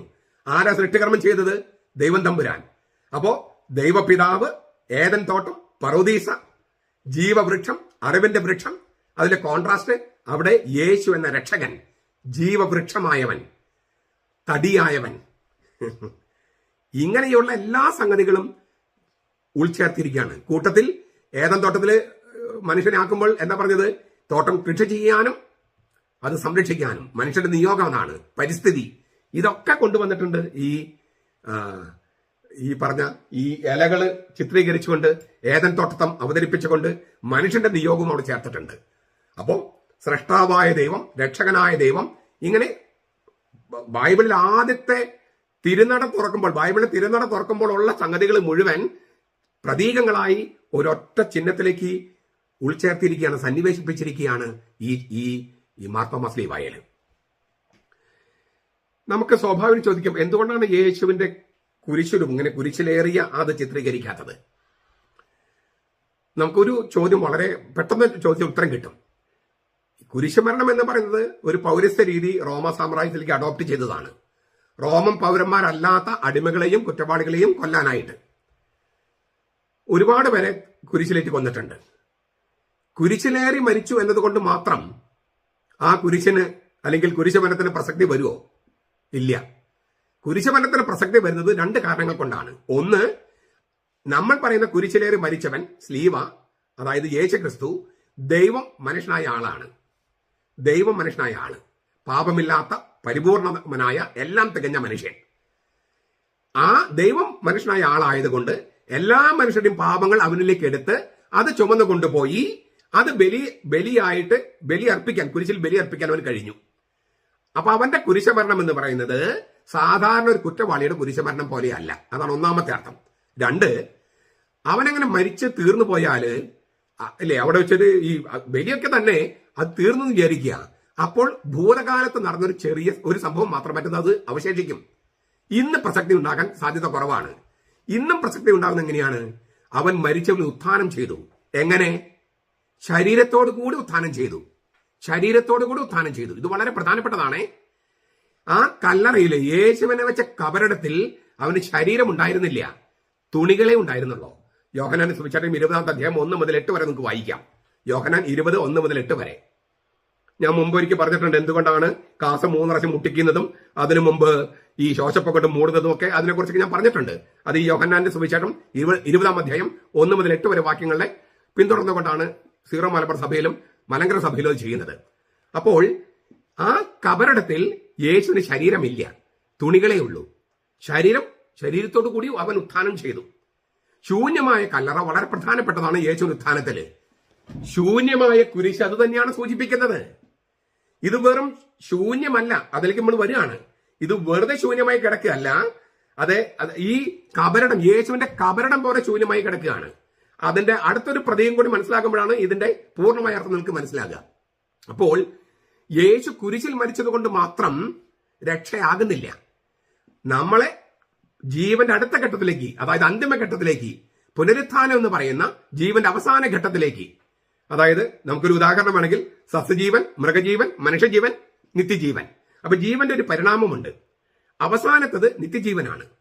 സസ്യജീവൻ, മൃഗജീവൻ, മനുഷ്യജീവൻ ഒരു ഘട്ടത്തിലേക്ക് കടന്നാലല്ലേ ജീവന്റെ പരിണാമം അതിന്റെ പൂർണ്ണതയിലെത്തുള്ളൂ. ആ പൂർണ്ണതയിലെത്തുന്ന നിത്യജീവൻ എന്ന് പറയുന്ന, പുനരുത്ഥാനം എന്ന് പറയുന്ന ആ ജീവന്റെ, പുതിയ ജനുസിലുള്ള ജീവന്റെ നമ്മുടെ ശരീരത്തിന് പുതിയ തരത്തിൽ ജീവിക്കാനുള്ള ഒരു ഇടം, അതാണ് ഈ സ്വർഗം എന്ന് പറയുന്നത്, നിത്യജീവൻ എന്ന് പറയുന്നത്. അത് യേശു ഉദ്ഘാടനം ചെയ്തു മരിച്ചവരിൽ നിന്ന് ഉത്ഥാനം ചെയ്തുകൊണ്ട്. ഉത്ഥാനം ചെയ്തതോ ശരീരത്തോടു കൂടെയാണ്. ശരീരമുണ്ട്, എന്നാൽ ഭൗതിക ശരീരത്തിന്റെ പരിമിതികളില്ല. ജനലും വാതിലൊക്കെ അടച്ചാലും അവന് വരാം. പക്ഷേ അവന് ഭൂതമല്ല താനും. ഭൂതത്തിന് ശരീരമില്ലല്ലോ, എനിക്ക് ശരീരമുണ്ടല്ലോ എന്നെല്ലാം കർത്താവ് പറയുന്നുണ്ട്. ചുരുക്കത്തിൽ ശരീരത്തോടു കൂടി ഉയർത്തു, എന്നാൽ ഭൗതിക പദാർത്ഥത്തിന്റെ പരിമിതികളില്ല. അങ്ങനെയുള്ള ശരീരത്തോടു കൂടി ഉയർത്തവൻ കല്ലറയിൽ ആ ശരീരം രൂപാന്തരപ്പെട്ട് പോകുകയാണ്. അത് തന്നെയാണ് ഈ കുരിശ്. ആ ശൂന്യമായ കല്ലറയുടെ പ്രതീകമാണ് ഈ മാർത്തോമാ ശ്ലീഹ. അവിടെ അവന്റെ ശരീരമില്ല, പക്ഷെ അവൻ ഉയർപ്പിക്കപ്പെട്ടിരിക്കുന്നു.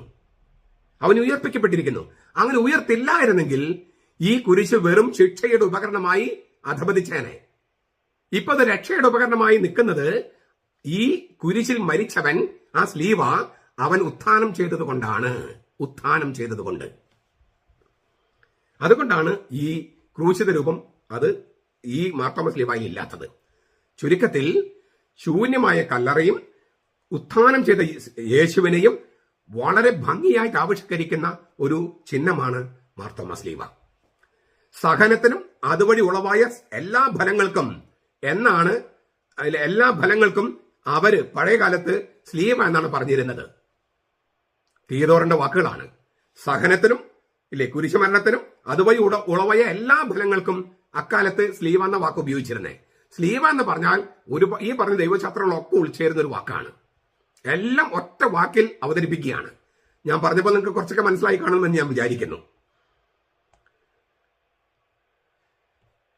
ബെനഡിക്ട് 16 മാർപ്പാപ്പ ഇടയ്ക്കിടയ്ക്ക് കോട്ട് ചെയ്യുന്നൊരു പണ്ഡിതനുണ്ട്, യുഗ്മാൻ. ആരാധനക്രമത്തെ കുറിച്ചുള്ള അദ്ദേഹത്തിന്റെ വാക്കുകളാണ് അന്തിമം. അദ്ദേഹം പറയാണ്, ഈ യുഗ്മാൻ പറയാണ്, ആദ്യ നൂറ്റാണ്ടുകളിൽ സഭ ഉപയോഗിച്ച കുരിശിൽ യേശുവിന്റെ രൂപം ഇല്ലായിരുന്നു. ആദിമ നൂറ്റാണ്ടുകളിൽ സഭ ഉപയോഗിച്ച കുരിശിൽ യേശുവിന്റെ രൂപമില്ലായിരുന്നു. കുരിശ് അതുണ്ടായിരുന്നു, എന്നാൽ അത് തേജസ്സിന്റെ മഹത്വീകൃത രൂപത്തിലായിരുന്നു അവതരിപ്പിച്ചത്. അല്ലാതെ യേശു കുരിശിൽ മരിച്ചു കിടക്കുന്നതായിട്ടല്ല, മഹത്വീകൃതനായിട്ട്, അതായത് ഉത്ഥാനം ചെയ്തു പോയി. ആ രീതിയിലാണ് അവതരിപ്പിച്ചിരുന്നത്. ഈ യുഗ്മാൻ എന്ന് പറഞ്ഞാൽ വളരെയധികം പഠനങ്ങൾ നടത്തിയിട്ടുള്ള ഒരു പണ്ഡിതനാണ്. ഞാൻ പറഞ്ഞല്ലോ, ആരാധനക്രമം സംബന്ധിച്ച് അദ്ദേഹത്തിന്റെ വാക്കുകളായിരുന്നു അവസാനം. അത്രമാത്രം അറിവുള്ള മനുഷ്യനാണ്. ബെനഡിക്ട് മാർപ്പാപ്പ അദ്ദേഹത്തെ കോട്ട് ചെയ്യുന്നതിന് കാരണം അതാണ്. വിജയ ചിഹ്നം പോലെയാണ് ഇത് ആലേഖനം ചെയ്തത്. അദ്ദേഹം പറയാണ്, എന്നാൽ ക്രൂശിതനായ ക്രിസ്തുവിനെ അതിൽ ചേർക്കാനായിട്ട് പലയിടത്തും തുടങ്ങിയപ്പോൾ റോമായിലെ ചിത്രകലയിലും അത് സ്ഥാനം പിടിച്ചു. രാജാവിന്റെ സിംഹാസനമാണ് കുരിശ്. രാജാവിന്റെ സിംഹാസനം. അതിനാൽ മുൾക്കിരീടമല്ല, രാജകീയ കിരീടമാണ് ഈ കുരിശിൽ ഉണ്ടായിരുന്നേ. മുൾക്കിരീടമല്ല, രാജകീയ കിരീടം. രാജകീയ കച്ച കുരിശിലുണ്ട്. രാജകീയ കച്ച അവൻ ശരീരത്തിൽ ഉത്ഥാനം ചെയ്ത് കാണിക്കാൻ. ശൂന്യമായ കബറെടുത്തുള്ളതുപോലെ ഈ രാജകീയ കച്ച സ്ലീവായിലുണ്ടായിരുന്നു. അവന്റെ പാദപ്പെടുത്ത് നിൽക്കുന്ന സഭ പ്രത്യാശയോടെ അവനിലേക്ക് നോക്കുന്നു. അപ്പോഴോ യഹൂദന്റെ സിനഗോഗ് എന്ന് വെച്ചാൽ യഹൂദന്മാര് നാണത്തോടെ പുറംതിരിഞ്ഞു പോകുന്നു. ഇത് യുഗ്മാന്റെ വാക്കുകളാണ്. എന്ന് വെച്ചാൽ പണ്ട് കാലത്തുള്ള കുരിശിലൊന്നും തന്നെ ക്രൂശിതരൂപമുണ്ടായിരുന്നില്ല. പിന്നീട് ചിത്രകലയ്ക്ക് പ്രാധാന്യം വന്നു തുടങ്ങിയപ്പോഴാണ് ഈ കർത്താവ് കിടക്കുന്ന ഭക്തിയുടെ അതിപ്രസരം, ദൈവശാസ്ത്രം മാറി ഭക്തി വന്നു കഴിഞ്ഞപ്പോഴാണ് ഈ കുരിശിൽ തൂങ്ങിക്കിടക്കുന്ന കർത്താവ്. അത് മോശമൊന്നുമല്ല. ഞാൻ എത്രയോ ചിത്രങ്ങൾ വരച്ചിരിക്കുന്നു. മോശമൊന്നുമല്ല. പക്ഷേ ഇതിൻ്റെതായ ദൈവശാസ്ത്രമുണ്ട്, അതിന് അതിൻ്റെതായ ദൈവശാസ്ത്രമുണ്ട്. ഒന്ന് മറ്റൊന്നിനെ നിരാകരിക്കല്ല, പൂരകമാണ്. പക്ഷെ ഇതിനെ നിഷേധിച്ചുകൊണ്ടല്ല അതിനെ നമ്മൾ ആശ്ലേഷിക്കേണ്ടത്. ഇറാഖിൽ നിന്നും കണ്ടെടുത്ത 2-ാം നൂറ്റാണ്ടിലെ കല്ലറകളില് സ്ലീവ ആലേഖനം ചെയ്തിട്ടുണ്ട്. ഞാൻ കുരിശിന്റെ പുകഴ്ചയുടെ സെപ്റ്റംബർ 14 കുരിശിന്റെ പുകഴ്ചയുടെ അന്ന് വളരെ ദീർഘമായിട്ട് കുരിശിനെ കുറിച്ച് പറഞ്ഞിരുന്നു. യഹൂദന്മാരും കുരിശ് ഒരു അടയാളം ഉപയോഗിച്ചിരുന്നൊക്കെ. അതൊക്കെ നിങ്ങൾ കേൾക്കുക. ആദിമസഭ സ്ലീവായെ, അതായത് സ്ലീവായിൽ മരിച്ച ഉയർത്തെഴുന്നേറ്റ മിശിഹായെ വിജയത്തിന്റെ ആളായിട്ടാണ് കണ്ടിരുന്നത്. അതിനാൽ തന്നെ സ്ലീവായിൽ തൂങ്ങിക്കിടക്കുന്ന ഈശോയെ അവർ ചിത്രീകരിച്ചില്ല. ശൂന്യമായ സ്ലീവായും ശൂന്യമായ കല്ലറയും അവർക്ക് ഉത്ഥിതന്റെ സജീവ പ്രതീകങ്ങളാണ്. ഇനി ഇതിന്റെ അഗ്രങ്ങളില് ഇവിടെയൊക്കെ ഇല്ലേ ഈ മുകുളങ്ങള് വിരിയാൻ പോകുന്ന മുട്ടുപോലെ. ഈ ഇടയ്ക്കൊന്ന് പറയട്ടെ, ഈ ഇവിടത്തെ ഇങ്ങനെ മുറിച്ചു കഴിഞ്ഞാല് നമ്മൾ ചീട്ടിലെ ക്ലാവർ പോലെ തോന്നിക്കുമെന്ന് പറഞ്ഞിട്ടാണ് ചിലതിന് ക്ലാവർ കുരിശെന്ന് പറഞ്ഞിട്ട് കളിയാക്കുന്നത്. അവര് ക്രിസ്ത്യാനികളാണോ? അവർക്ക് ഇതിനോട് വെറുപ്പുണ്ട് അല്ലെങ്കിൽ എതിർപ്പുണ്ടെങ്കിലും ഇങ്ങനെയൊക്കെ കുരിശിനെ അവമാനിക്കാമോ? കുരിശിന്റെ എതിരാളികളല്ലേ അവര്? ക്ലാവർ കുരിശെന്നൊക്കെ പറഞ്ഞതിനെ അവമാനിക്കാമോ? അവർക്ക് ചരിത്രം അറിയില്ല, ദൈവശാസ്ത്രം അറിയില്ല. കുരിശിനെ അവമാനിക്കുന്നവര് കുരിശിന്റെ ശത്രുക്കളാണ്. കോറിന്തോസ് സഭയ്ക്ക് എഴുതിയ ലേഖനത്തിൽ പൗലോസ് പറഞ്ഞ പോലെ അവര് കുരിശിന്റെ ശത്രുക്കളാണ്. നമുക്കൊരു എതിർപ്പുള്ള ഒരാളോട് പോലും അങ്ങനെയൊന്നും പറയാൻ പാടില്ലല്ലോ. നമുക്ക് ഇഷ്ടമില്ലാത്ത ഒരാളും ഇതുപോലെ കളിയാക്കാൻ പാടുണ്ടോ? ക്ലാവർ കുരിശെന്ന് പറഞ്ഞ് കളിയാക്കുന്നത് ഈ ഇത്രയും ഭാഗം മാത്രം കണ്ടുകൊണ്ടാണ്. അത് ചെയ്യുന്നത് ശരിയല്ലെന്നാണ് എന്റെ അഭിപ്രായം. ഇതിങ്ങനെ മൊട്ടുകളാണ് അഗ്രങ്ങളില്. ഞാൻ നേരത്തെ പറഞ്ഞു, വെളിപാട് പുസ്തകം 22-ാം അധ്യായം 1-2 വാക്യങ്ങള്, ദൈവത്തിന്റെ ഈ കുഞ്ഞാടിന് സിംഹാസനം, അതിന് തൊട്ട് താഴെന്ന്, ആ സിംഹാസനം തൊട്ട് താഴെന്ന് ജീവജലത്തിന്റെ അരുവി, അതിന്റെ ഇരു കരകളിലും ജീവവൃക്ഷം, അതിന്റെ 12 മാസം അത് കായ്ക്കുന്നു ഫലങ്ങള്, അതിന്റെ ഇലകള് ജനതകളുടെ രോഗശാന്തിക്ക് വേണ്ടിയുള്ളതാണ്. 12 മാസവും ഫലം തരുന്ന ജീവവൃക്ഷം, ആ ഫലം തരുന്ന മുകുളങ്ങളായിട്ടാണ് ഇത് അവതരിപ്പിച്ചിരിക്കുന്നത്. ഫലങ്ങള്. അപ്പോ ജീവന്റെ വൃക്ഷം എന്നുള്ളതിന് കുറച്ചുകൂടി അർത്ഥം വരികയാണ്. കുരിശ് ജീവന്റെ വൃക്ഷം നമ്മൾ കണ്ടു കഴിഞ്ഞു, അതിനുപയോഗിച്ച വാക്കുകളും കണ്ടു കഴിഞ്ഞു. അപ്പോൾ ഈ ജീവിക്കുന്ന തടിയാണ്, ജീവിക്കുന്ന സ്ലീവയാണ്, ജീവിക്കുന്ന വൃക്ഷമാണ്, ജീവവൃക്ഷമാണ് ഈ യേശുക്രിസ്തു എന്ന ആ സത്യം കുറച്ചുകൂടി ഇങ്ങനെ ആവിഷ്കരിച്ചിരിക്കുകയാണ് ഈ മുകുളങ്ങള് ഇല്ലേ. ജീവിക്കുന്ന വചനം, ജീവിക്കുന്ന സ്ലീവ, ആ അർത്ഥമാണ് കൊടുക്കുന്നത്. അപ്പൊ ചത്തൊരു തടിയല്ല സ്ലീവ, ജീവിക്കുന്ന യേശുവാണ്. അവൻ ഫലം ചൂടുന്നു 12 മാസവും. അവന്റെ ഇലകള്, അതിന്റെ ഇലകള്, ജീവവൃക്ഷത്തിന്റെ ഇലകള് ജനതകളുടെ രോഗശാന്തിക്കുള്ളതാണ്. വെളിപാട് പുസ്തകം ഞാൻ പറയണേ, ബൈബിളിലുള്ളതാണ്. അത് അക്ഷരങ്ങളിൽ എഴുതി വെച്ചിരിക്കുന്ന കാര്യം ചിത്രത്തിലൂടെ അവതരിപ്പിച്ചിരിക്കുകയാണ്. ഇത് അക്ഷരങ്ങൾ വിഗ്രഹങ്ങൾ അല്ലെങ്കിൽ ചിത്രവും വിഗ്രഹമല്ല. കാർബണും പേപ്പറുമാണ് ഈ അക്ഷരങ്ങള്. അത് വിഗ്രഹമായിട്ട് കണക്കാക്കുന്നില്ല ഈ കത്തോലിക് സഭയിൽ നിന്ന് വിട്ടുപോയവര്. പിന്നെ ഇതെങ്ങനെ വിഗ്രഹമാകണേ? അതില് ഇല്ലേ അക്ഷരങ്ങളുണ്ട്. ഇവിടെ പെയിന്റ്, അവിടെ കാർബൺ, ഇവിടെ പെയിന്റ്, അത്ര വ്യത്യാസമേ ഉള്ളൂ. ചിത്രകല, ചിത്രമെഴുത്ത് എന്നാണ് പറയാ. ചിത്രമെഴുത്ത് പണ്ട് ഈ ചൈനീസ് ഭാഷ ശ്രദ്ധിച്ചിട്ടുണ്ടോ? ചിത്രങ്ങളാണ്. നമ്മളെ പോലെ ആ ഈ എന്നുള്ള അക്ഷരങ്ങളല്ല, ചിത്രങ്ങളാണ്. ഓരോ അക്ഷരവും ചിത്രമാണ്. ക്യുണൈഫം എന്ന് പറഞ്ഞ ചിത്രമാണ്. ചിത്രത്തിൽ നിന്നാണ് അക്ഷരങ്ങൾ ഉണ്ടായത്. അപ്പൊ ചിത്രമാണ് അക്ഷരമാല. അപ്പൊ അക്ഷരങ്ങൾ വിഗ്രഹമല്ലെങ്കിൽ ചിത്രകലയും വിഗ്രഹമല്ല. ഇത് പെന്തക്കോസ്ത് ദൈവസഭക്കാർ ആദ്യം പോയിട്ടൊന്ന് പഠിക്കുക, എന്നിട്ട് ഇതിന് വിമർശിക്കാൻ വരാം. ഈ കാര്യങ്ങൾ ഇതിന് ചരിത്രം അറിയാതെ വെറുതെ വന്നിരുന്ന് കുത്തിയിരുന്നിട്ട് സത്യവേദ പുസ്തകം എങ്ങനെയാന്ന് പറഞ്ഞ് കമന്റ് ഇട്ടിട്ട് കാര്യമില്ല. കമന്റ് നിങ്ങൾ ഇട്ടോ, അതെനിക്ക് വായിക്കാൻ ഇഷ്ടമാണ്. നിങ്ങൾ എന്താ ചിന്തിക്കുന്ന അറിയാൻ എനിക്ക് ഇഷ്ടമാണ്. ഞാൻ അതിനെ കുറ്റപ്പെടുത്തല്ല, പക്ഷെ വിവരം വേണം കുറച്ചൊക്കെ. അതിനുവേണ്ടി പറയുന്നതാണ്, പഠിക്കണമെന്ന് പറയാണ്. മാത്രമല്ല കത്തോലിക്ക സഭയ്ക്ക് തിരിച്ചു വരികയും വേണം. നമുക്ക് ഒരുമിച്ച് പ്രവർത്തിക്കാം, അതല്ലേ വേണ്ടത്. ഇനിയുള്ളത് വളരെ പ്രധാനപ്പെട്ട ഒരു ചിഹ്നമാണ്. ഞാൻ നേരത്തെ പറഞ്ഞു, ശൂന്യമായ കല്ലറ വെറുതെ ശൂന്യമാകുകയല്ലോ ചെയ്തത്, അവൻ ഉയർത്തെഴുന്നേൽക്കുകയാണ്. അപ്പോഴേ ശൂന്യമായത്. അതെങ്ങനെയാണ് ഉയർത്തെഴുന്നേറ്റത്? അതിന് ബൈബിളിൽ 2 തരത്തിലുള്ള വാക്കുകൾ ഉപയോഗിച്ചിട്ടുണ്ട്. എഗെയ്റോ എന്ന വാക്കുണ്ട്, അനസ്താസ് എന്ന വാക്കുണ്ട് യേശുവിന്റെ ഉത്ഥാനം സൂചിപ്പിക്കാൻ. കുറെ തിരുവചനങ്ങൾ പറഞ്ഞത് യേശു ഉയർത്തെഴുന്നേറ്റു എന്നാണ്, he rose from the dead. പക്ഷെ വലിയൊരു വിഭാഗം തിരുവചനങ്ങൾ പറയുന്നത് ഹി വാസ് റേസ്ഡ് എന്നാണ്. ഹി വാസ് റേസ്ഡ്, അവൻ ഉയർപ്പിക്കപ്പെട്ടു. വേറെ ആരോ ഉയർപ്പിച്ചെന്നാണ്. അവൻ ഉയർപ്പിക്കപ്പെട്ടു. He was raised, he was raised. He rose from the dead എന്നല്ല, ഹി വാസ് റേസ്ഡ്. വേറെ ആരോ ഉയർപ്പിച്ചെന്നാണ്. ആരാണ് ഉയർപ്പിച്ചത്? ആരാണ് ഉയർപ്പിച്ചത്? ദൈവത്തിന്റെ ആത്മാവ് എന്ന് റോമാലേഖനം 8:11 പൗലോസ് എഴുതിയിട്ടുണ്ട്. അവനെ ഉയർപ്പിച്ചവന്റെ ആത്മാവ്. ഉയർപ്പിച്ചത് ദൈവം. ആ ദൈവം പ്രവർത്തിച്ചത് പരിശുദ്ധാത്മാവിലൂടെ.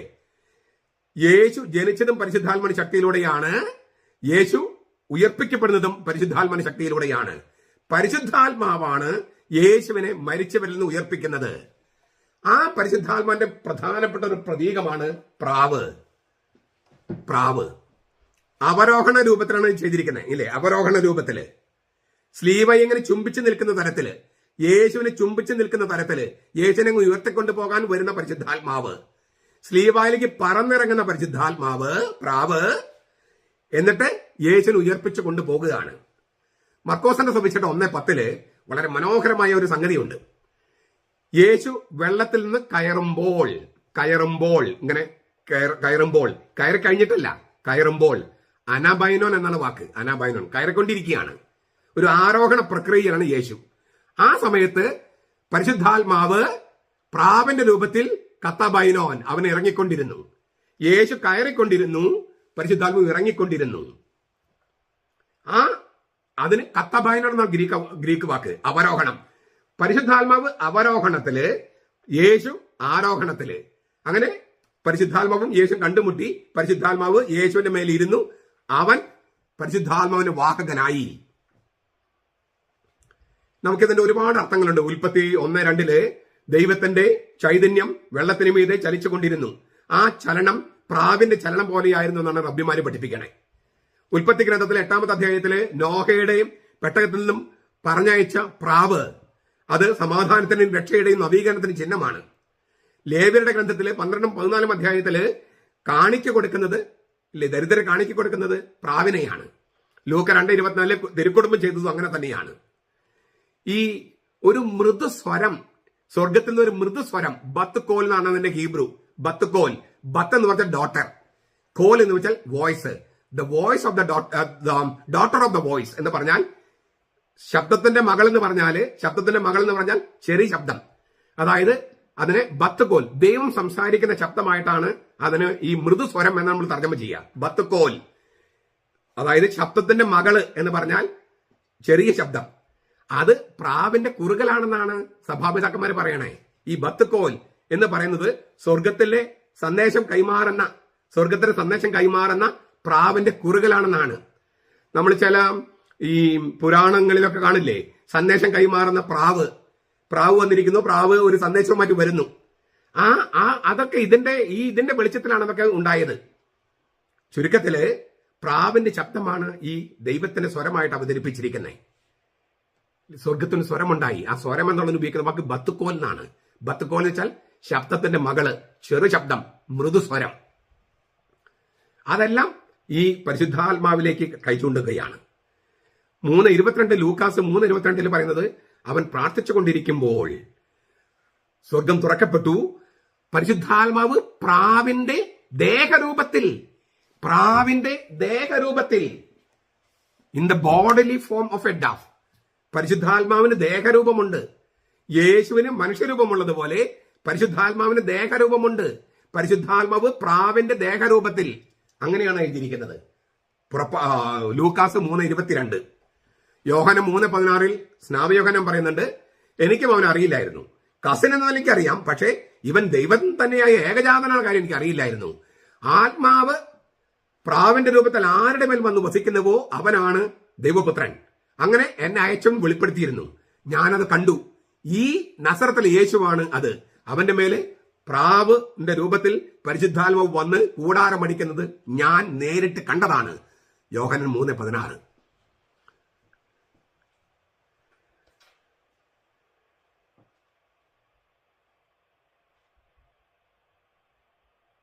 ഈ ആത്മാവ് യേശുവിൽ വസിക്കുന്നത് കൊണ്ടാണ് അവന് ആത്മസ്നാനം നൽകാൻ പറ്റുന്നത്. അല്ലെങ്കിൽ സ്നാപയോഹന്നാനെ പോലെ ജലസ്നാനമേ ആകൂ. പരിശുദ്ധാത്മാവ് യേശുവിൽ കുടികൊള്ളുന്നത് കൊണ്ടാണ് അവൻ നൽകുന്ന സ്നാനം ആത്മസ്നാനമാകുന്നത്. അല്ലെങ്കിൽ സ്നാപകനെ പോലെ വെറും ജലസ്നാനമായി മാറിയാനെ. ഈ ആത്മസ്നാനം എപ്പോഴാണ് നടക്കുന്നത്? യേശു പറയുന്നത് എന്താണ്? എനിക്ക് ഒരു മാമോദിസ കൂടി മുങ്ങാനുണ്ട്. ലൂക്കായുടെ സുവിശേഷം 12:50 പറയാണ്, എനിക്കൊരു മാമോദിസ മുങ്ങാനുണ്ട്, അത് പൂർത്തിയാകുന്ന വരെ ഞാൻ അസ്വസ്ഥനാണ്. ആ മാമോദിസ ഏതാണ്? കാൽവരി, കുരിശ്. ആ കുരിശിൽ വെച്ചാണ് അവൻ മരിച്ചപ്പോഴാണ് അവൻ ആത്മസ്നാനത്തിനുള്ള ജീവജലം നൽകിയത്. ആത്മസ്നാനത്തിന് വേണ്ടിയുള്ള ജീവജലം നൽകിയത് യേശു പാർശ്വം പിളർന്നിട്ടാണ്. അപ്പൊ യോർദാനിലെ ജലസ്നാനത്തിൽ നിന്ന് കാൽവരിയിലെ ജീവജലത്തിലേക്കുള്ള ഒരു യാത്രയുണ്ട്. ജലസ്നാനത്തിൽ നിന്നും ആത്മസ്നാനത്തിലേക്കുള്ള യാത്ര. ഈ യാത്രയിൽ അങ്ങനെ കുരിശിൽ മരിക്കുമ്പോഴാണ് പ്രാവിനെ നൽകാൻ, അതായത് ജീവജലമായ പരിശുദ്ധാത്മാവിനെ നൽകാൻ യേശു നൽകുന്ന അപ്പോഴാണ്. ചുരുക്കത്തിൽ യോർദാനിലെ ജലസ്നാനത്തിന് യഥാർത്ഥ അർത്ഥം വരുന്നത് കാൽവരിയില് ഗാഗുൽത്തായില് അവന് പാർശ്വം പിളർന്ന് ജീവജലമായിട്ട് പരിശുദ്ധാത്മാവിനെ ദേഹരൂപത്തിൽ അവന്റെ മേൽ വന്ന പരിശുദ്ധാത്മാവിനെ സഭയ്ക്ക് നൽകിയപ്പോഴാണ്. ചുരുക്കത്തിൽ മാമോദീസായിലെ റൂഹായെ സ്ലീവായുടെ റൂഹായായി യേശു അവതരിപ്പിക്കുകയാണ്. മാമോദീസായിലെ റൂഹായെ, പ്രാവിനെ സ്ലീവായുടെ റൂഹയായിട്ട് അവതരിപ്പിക്കുകയാണ്. അപ്പോൾ സ്ലീവ വെറും ഉപകരണമല്ലല്ലോ, ഉത്ഥാനത്തിന്റെ സജീവ ചിഹ്നമല്ലേ? ഉത്ഥാനത്തിന്റെ സജീവ ചിഹ്നമാണ്. ഇനിയും ഇതുമായിട്ട് ബന്ധപ്പെട്ട ഒരുപാട് സംഗതികളുണ്ട്. ഈ യേശു വെളിപാട് ഗ്രന്ഥത്തില് ദൈവത്തെ ആൽഫയും ഒമേഗയുമായിട്ട് അവതരിപ്പിക്കുന്നുണ്ട്. ഞാൻ ആൽഫയാണ് ഒമേഗയാണ്. യേശുവിനെയും ഞാൻ ആൽഫയാണ് ഒമേഗയാണ് എന്ന് അവതരിപ്പിക്കുന്നുണ്ട്. ഈ ആൽഫ ഒമേഗ അത് കൂട്ടിച്ചേർത്താല് ഈ ആൽഫ ആദ്യത്തെ അക്ഷരമാണ്. അക്ഷരങ്ങൾക്ക് സാംഖ്യിക മൂല്യമുണ്ട്. ഒന്നാമത്തെ അക്ഷരത്തിന് 1 എന്നാണ് അർത്ഥം. ഒരു മൂല്യം 1. അവസാനത്തെ അക്ഷരമാണ് ഒമേഗ. ഞാൻ ആദിയും അന്തവുമാണ്. ഞാൻ ആൽഫയും ഒമേഗയുമാണ്. ആദ്യം ആൽഫയ്ക്ക് 1 മൂല്യം, ഒമേഗയ്ക്ക് 800 മൂല്യം. അപ്പൊ ഞാൻ ആൽഫയും ഒമേഗയുമാണെന്ന് പറഞ്ഞാൽ ഞാൻ 801. അതാണ് സാംഖ്യിക മൂല്യം. അപ്പോൾ ലോഗോസ് എന്ന ദൈവം യേശു ആൽഫയും ഒമേഗയുമായതിനാൽ അവന്റെ സാംഖ്യിക മൂല്യം 801. ഗ്രീക്ക് ഭാഷയില് പ്രാവ് എന്നുള്ള വാക്കെന്താണ്? പെരിസ്റ്റെറ എന്നാണ്. പെരിസ്റ്റെറ. അതിലത്തെ ഓരോ അക്ഷരത്തിനും മൂല്യമുണ്ട്. ഇതുപോലെ ആദ്യത്തെ അക്ഷരം പി, ഗ്രീക്കില് പി, നമ്മൾ പൈന്ന് പഠിച്ചിട്ടില്ലേ കണക്കില്? ആ പി അത് 80 അതിന്റെ മൂല്യം. PE പെരിസ്റ്റെറ എന്നുള്ളത് PE, ഈ 5ാമത്തെ അക്ഷരമാണ്, 5 അതിന്റെ മൂല്യം. 6 പെരി എന്നുള്ളത് PER 100 അതിന്റെ മൂല്യം. പിന്നെ പെരി RI 10ാമത്തെ അക്ഷരമാണ്, 10 മൂല്യം. പെരിസ്റ്റെറ പിന്നത്തെ S ആണ് അക്ഷരം, 200 മൂല്യം. അപ്പൊ പെരിസ്, പിന്നെ T അതിന് 300 മൂല്യം. പിന്നെ വീണ്ടും 6 പെരിസ്റ്റെറ എന്ന വാക്കിൽ 6 വീണ്ടും വരും 100. പിന്നെ I 1, പെരിസ്റ്റെറ എന്ന് പറഞ്ഞാൽ അവസാനത്തെ അക്ഷരം A ആണ്, I അല്ല A. ആൽഫ 1. അപ്പൊ മൊത്തം കൂട്ടിയാൽ എത്രയായി? 801. പ്രാവ് എന്നതിന്റെ സാംഖ്യിക മൂല്യം 801. ആൽഫയും ഒമേഗയുടെയും സാംഖ്യിക മൂല്യം 801. അതായത് പ്രാവിനും ആൽഫയും ഒമേഗമായ ദൈവപിതാവിനും പുത്രൻ തമ്പുരാനും ഒരേ സാംഖ്യിക മൂല്യമാണ് 801. യേസുസ് എന്ന വാക്കിന്റെ സാംഖിക മൂല്യവും 800 800. 8-ാം ദിവസം എന്ന് പറയുന്നത് ഇല്ലേ, 8-ാം ദിവസം ഉത്ഥാനത്തിന്റെ ദിവസമാണ്. യേശുവിന്റെ സാംഖിക മൂല്യം 888 800 അല്ല, 888 യേശുസിന്റെ. ഇതൊക്കെ 8 ഈ രക്ഷാകരമായിട്ട് വളരെ പ്രധാനപ്പെട്ട സംഖ്യയാണ്. 7 പ്രധാനപ്പെട്ടതുപോലെ തന്നെ 8ഉം പ്രധാനപ്പെട്ടതാണ്. 888 എന്നാണ് യേസുസ് എന്ന നാമത്തിന്റെ സാംഖിക മൂല്യം. ഇതൊക്കെ ഞാൻ പറഞ്ഞു വരുന്നത് ഈ പ്രാവിന് ഈ സാംഖിക മൂല്യം അനുസരിച്ചും ലോഗോസുമായിട്ട് വളരെ അടുത്ത ബന്ധമുണ്ട്. ഇതൊക്കെ നിങ്ങൾ കേട്ട് ഒന്നിടും കുറിച്ച് വെച്ചോളോട്ടോ, എന്നാലേ മനസ്സിലാകും. ഈ പരിശുദ്ധാത്മാവ് ഇങ്ങനെ പറഞ്ഞ ഈ തൃത്വത്തിലെ 3ാമത്തെ ആളായ പരിശുദ്ധാത്മാവ്, സാംഖിക മൂല്യം 801 പരിശുദ്ധാത്മാവ്, ആൽഫയും ഒമേഗയുമായ ദൈവം തമ്പുരാന്റെയും പുത്രൻ തമ്പുരാന്റെയും അതേ സാംഖിക മൂല്യമുള്ള പരിശുദ്ധാത്മാവ്, ആ പരിശുദ്ധാത്മാവ് ഇറങ്ങി വന്ന് യേശുവിനെ ഉയർപ്പിച്ചു. അങ്ങനെയാണ് ഇത് ശൂന്യമായ കല്ലറയുടെ പ്രതീകമായി മാറിയത്. അങ്ങനെയാണ്. അതുകൊണ്ട് തന്നെ ഈ കുരിശില് നമ്മള് ഊറാല അണിയിക്കുമ്പോൾ ആ കല്ലറയില് യേശു ഉപേക്ഷിച്ചിട്ട് പോയ ആ കച്ചയാണ് സൂചിപ്പിക്കുന്നത്. യേശുവിന്റെ പൗരോഹിത്യ വസ്ത്രമാണ്, അത് സഭയ്ക്ക് നൽകിയിട്ട് പോയിരിക്കുകയാണ്. ഇതൊക്കെ ഈ കുരിശിൽ വെളിപ്പെട്ട് കിടക്കുകയാണ്. ഇത്രയും ഇതിന്റെ ദൈവശാസ്ത്രം പറഞ്ഞു. അപ്പൊ നിങ്ങൾക്കത് മനസ്സിലായി കാണും. അതിൽ പരിശുദ്ധ തൃത്വമുണ്ട്, പിതാവുണ്ട്, പുത്രനുണ്ട്, പരിശുദ്ധാത്മാവുണ്ട്, സഭയുണ്ട്, രക്ഷാകര മരണമുണ്ട്, ഉത്ഥാനമുണ്ട്, നിത്യജീവനുണ്ട്, ജീവന്റെ വൃക്ഷമുണ്ട്, ജീവജലത്തിന്റെ അരുവിയുണ്ട്. ബൈബിളിൽ ഏത് പ്രമേയമാണ് ഈ കുരിശിനകത്ത് ഇല്ലാത്തത്? ഇനി നമുക്ക് ഇതിന്റെ ചരിത്രത്തിൽ, ഇപ്പൊ ദൈവശാസ്ത്രം കഴിഞ്ഞു, ചരിത്രത്തിലേക്ക് പോകാം. മൈലാപ്പൂരിലെ പെരിയ മലയിൽ ഒരു പള്ളി പണിയാൻ തീരുമാനിച്ചു ആര്? പോർച്ചുഗീസുകാര്. 1547 മാർച്ച് 22-ാം തീയതിയാണ് പണി ആരംഭിച്ചത്. പിറ്റേ ദിവസം, അതായത് ഒരു 2-3 മീറ്റർ കുഴിച്ചു കഴിഞ്ഞപ്പോൾ പഴയ പള്ളിയുടെ ഭാഗത്ത് ആന്റണി വാസ് എന്ന ശില്പി ഒരു ചതുരക്കല്ല് കണ്ടു. മാർച്ച് 23-ാം തീയതി ഞാൻ പറഞ്ഞല്ലോ. ഈ കല്ലിന്റെ അടിഭാഗം പുത്തൻ രക്തത്താൽ നനഞ്ഞിരുന്നു. അതായത് കുറച്ച് സമയത്തിന് മുമ്പ് ഇങ്ങനെ ഒഴുകാൻ തുടങ്ങിയപ്പോഴത്തെ രക്തം കൊണ്ട് നനഞ്ഞിരുന്നു. ഈ കല്ലിന്റെ അടിഭാഗത്താണ് മാർത്തോമാ ശ്ലീഹ കൊത്തിയിരുന്നത്. 90x95 അത്ര വീതിയുള്ള ഒരു കല്ലാണിത്. പേത്ര എന്നാണ് അതിന് ഉപയോഗിക്കുക. പാറ എന്ന വാക്കും ചിലപ്പോൾ പറയാറുണ്ട്. പാറ, കല്ല്. ഈ രക്തം വീർത്ത കല്ലായതുകൊണ്ട് അത്ഭുതം പ്രവർത്തിച്ച ശ്ലീഹ എന്ന് അതിന് വിളിക്കുന്നത് കൊണ്ട് അത്ഭുത ശ്ലീഹ എന്ന് വിളിക്കാൻ തുടങ്ങി. ഈ മാർത്തോമാ ശ്ലീഹയെ അത്ഭുത ശ്ലീഹ എന്ന് വിളിക്കാൻ കാരണം അതാണ്. ഈ ശ്ലീഹയുടെ പഴക്കം 7-ാം നൂറ്റാണ്ടാണെന്നാണ് നിഗമനം. പുരാവസ്തു ഗവേഷകരുടെ നിഗമനമാണ്, നമ്മൾ വെറുതെ ഊഹിക്കല്ല. ഈ മാർത്തോമാ ശ്ലീഹയുടെ അത് ഏത് നൂറ്റാണ്ടിലെയാണ്? 7-ാം നൂറ്റാണ്ടിലെ. 7-ാം നൂറ്റാണ്ട്. ഞാൻ ആവർത്തിക്കുന്നതിന് കാരണമുണ്ട്. പോർച്ചുഗീസുകാരുടെ വരവിന് മുമ്പ് തോമാസ് ലീഗ ഇന്ത്യയിൽ വന്നതിന് തെളിവില്ല എന്ന് പറഞ്ഞ് നടക്കുന്ന സഭാവിരുദ്ധർക്കുള്ള മറുപടിയായിട്ടാണ് ഞാൻ ഈ പറയണേ. പുരാവസ്തു ഗവേഷകരുടെ നിഗമനം അനുസരിച്ച് 7-ാം നൂറ്റാണ്ടിലേതാണ് ഈ മാർത്തോമാ ശ്ലീഹ. ആഗോള സഭയിൽ തന്നെ ആ കാലത്താണ് ഈ ശ്ലീഹായോടുള്ള വണക്കം ഏറ്റവും പ്രസിദ്ധമായി തീർന്നത്. 2-ാം നൂറ്റാണ്ടിലും 1-ാം നൂറ്റാണ്ടിലും ഒക്കെ ഉണ്ടായിരുന്നെങ്കിലും അത് ഊർജിതമായി തുടങ്ങിയത് 4-ാം നൂറ്റാണ്ടില് കോൺസ്റ്റന്റൈൻ ചക്രവർത്തിയുടെ അമ്മ ഹെലന രാജ്ഞി കുരിശ് കണ്ടെത്തിയോടുകൂടിയാണ്. അതെല്ലാം നമ്മൾ കുരിശിന്റെ പുകഴ്ചയുടെ ദിവസം കണ്ടതാ. പിന്നീട് കുറച്ച് നാളുകൾ കഴിഞ്ഞപ്പോഴാണ് ഈ കുരിശിനോടുള്ള വണക്കം ഇങ്ങനെ പ്രസിദ്ധമായി തീരുന്നത്. 7-ാം നൂറ്റാണ്ടിലാണ് ഏറ്റവും നന്നായിട്ട് വരുന്നത്. ആ സമയത്ത് ഉള്ള ഒരു ശ്ലീഹയാണ് മൈലാപ്പൂരിലെ മാർത്തോമാ ശ്ലീഹ, അത്ഭുത ശ്ലീഹ എന്ന് വിളിക്കുന്ന ശ്ലീഹ. അന്നത്തെ അവിടുത്തെ ഇടവക വികാരിയായ ഗാസ്പർ കൊയിലോ, ഗവർണറായിരുന്ന ഗബ്രിയേൽ ദേ തദായിദു, ഇവര് രണ്ടുപേരും ചേർന്ന് പുതുതായി നിർമ്മിച്ച പള്ളിയുടെ മധുബഹയിൽ തന്നെ മാർത്തോമാ ശ്ലീഹ സ്ഥാപിച്ചു. നിങ്ങൾക്ക് പോയി കാണാം. ഈ ഞാൻ മെത്രാന്മാരുടെ പറയുന്ന ഒരു സംഗതികൾ ഒന്ന്, ഈ നമ്മുടെ ഹിന്ദുക്കൾ ശബരിമലയ്ക്ക് പോകുന്നത് പോലെ ക്രിസ്ത്യാനികൾ ഈ മൈലാപ്പൂരിലേക്ക് പോയി ശ്ലീഹായെ കണ്ടു വരേണ്ടതുണ്ട്, തീർത്ഥയാത്രകൾ സംഘടിപ്പിക്കേണ്ടതുണ്ട്. അത് വളരെ സോളിഡായിട്ട് ചെയ്യേണ്ട ഒരു സംഗതിയാണ്. സഭയുടെ ഐക്യത്തിന് വളരെ അത്യാവശ്യമായിരിക്കുന്ന സംഗതിയാണ്. നമ്മൾ വിഷയം മാറിപ്പോണ്ട. 1552 മുതൽ 1566 വരെ, ചിലർ പറഞ്ഞ 1557 വരെ എന്നും ചില രേഖകളിൽ ഈ കുരിശ് രക്തം വിയർത്തു. പിന്നെ 1599 ഉദയംപേര് സൂനദോസ് കൂടിയ വർഷമാണ്. അതുമായിട്ടൊക്കെ ബന്ധപ്പെട്ടായിരിക്കാം ഈ ശ്ലീഹ കുരിശ് രക്തം വിയർക്കണമെന്നാണ് എന്റെ ഒരു ഊഹം. എനിക്ക് തെളിവൊന്നുമില്ല. അന്ന് രക്തം പുരണ്ട സങ്കീഞ്ഞ് എന്ന് പറഞ്ഞാല് കാസ തുറക്കാൻ ഉപയോഗിക്കുന്ന പ്യൂരിഫിക്കേറ്റർ ഉണ്ടല്ലോ, അത് ആ സങ്കീഞ്ഞ് കൊച്ചി മെത്രാൻ അയച്ചു കൊടുത്തു. കൊച്ചിയിൽ നിന്ന് അത് ഗോവ മെത്രാപ്പോലത്തേക്ക് അയച്ചു കൊടുത്തു. അവിടെ നിന്ന് 1603 പോർച്ചുഗീസിലെ മാർഗരറ്റ് രാജ്ഞിന്റെ പക്കലെത്തിച്ചു. 1800 വരെ ഇടയ്ക്കിടയ്ക്ക് ഈ അത്ഭുതം സംഭവിച്ചുകൊണ്ടിരുന്നു. 1800 കഴിഞ്ഞപ്പോഴേക്കും പിന്നെ രക്തം വിയർക്കേണ്ട കാര്യമില്ലെന്ന് മാർ തോമസ് ലീവയ്ക്ക് തോന്നിക്കാണും. കാരണം എന്താ, സഭ പതുക്കെ സ്വതന്ത്രമാകാൻ തുടങ്ങിയിരുന്നു, ഈ അടിമത്തത്തിൽ നിന്ന് പുറത്തു വരാൻ തുടങ്ങിയിരുന്നു. ഇത് സമയാസമയങ്ങളിൽ റോമയിൽ അറിയിച്ചിട്ടുണ്ട്.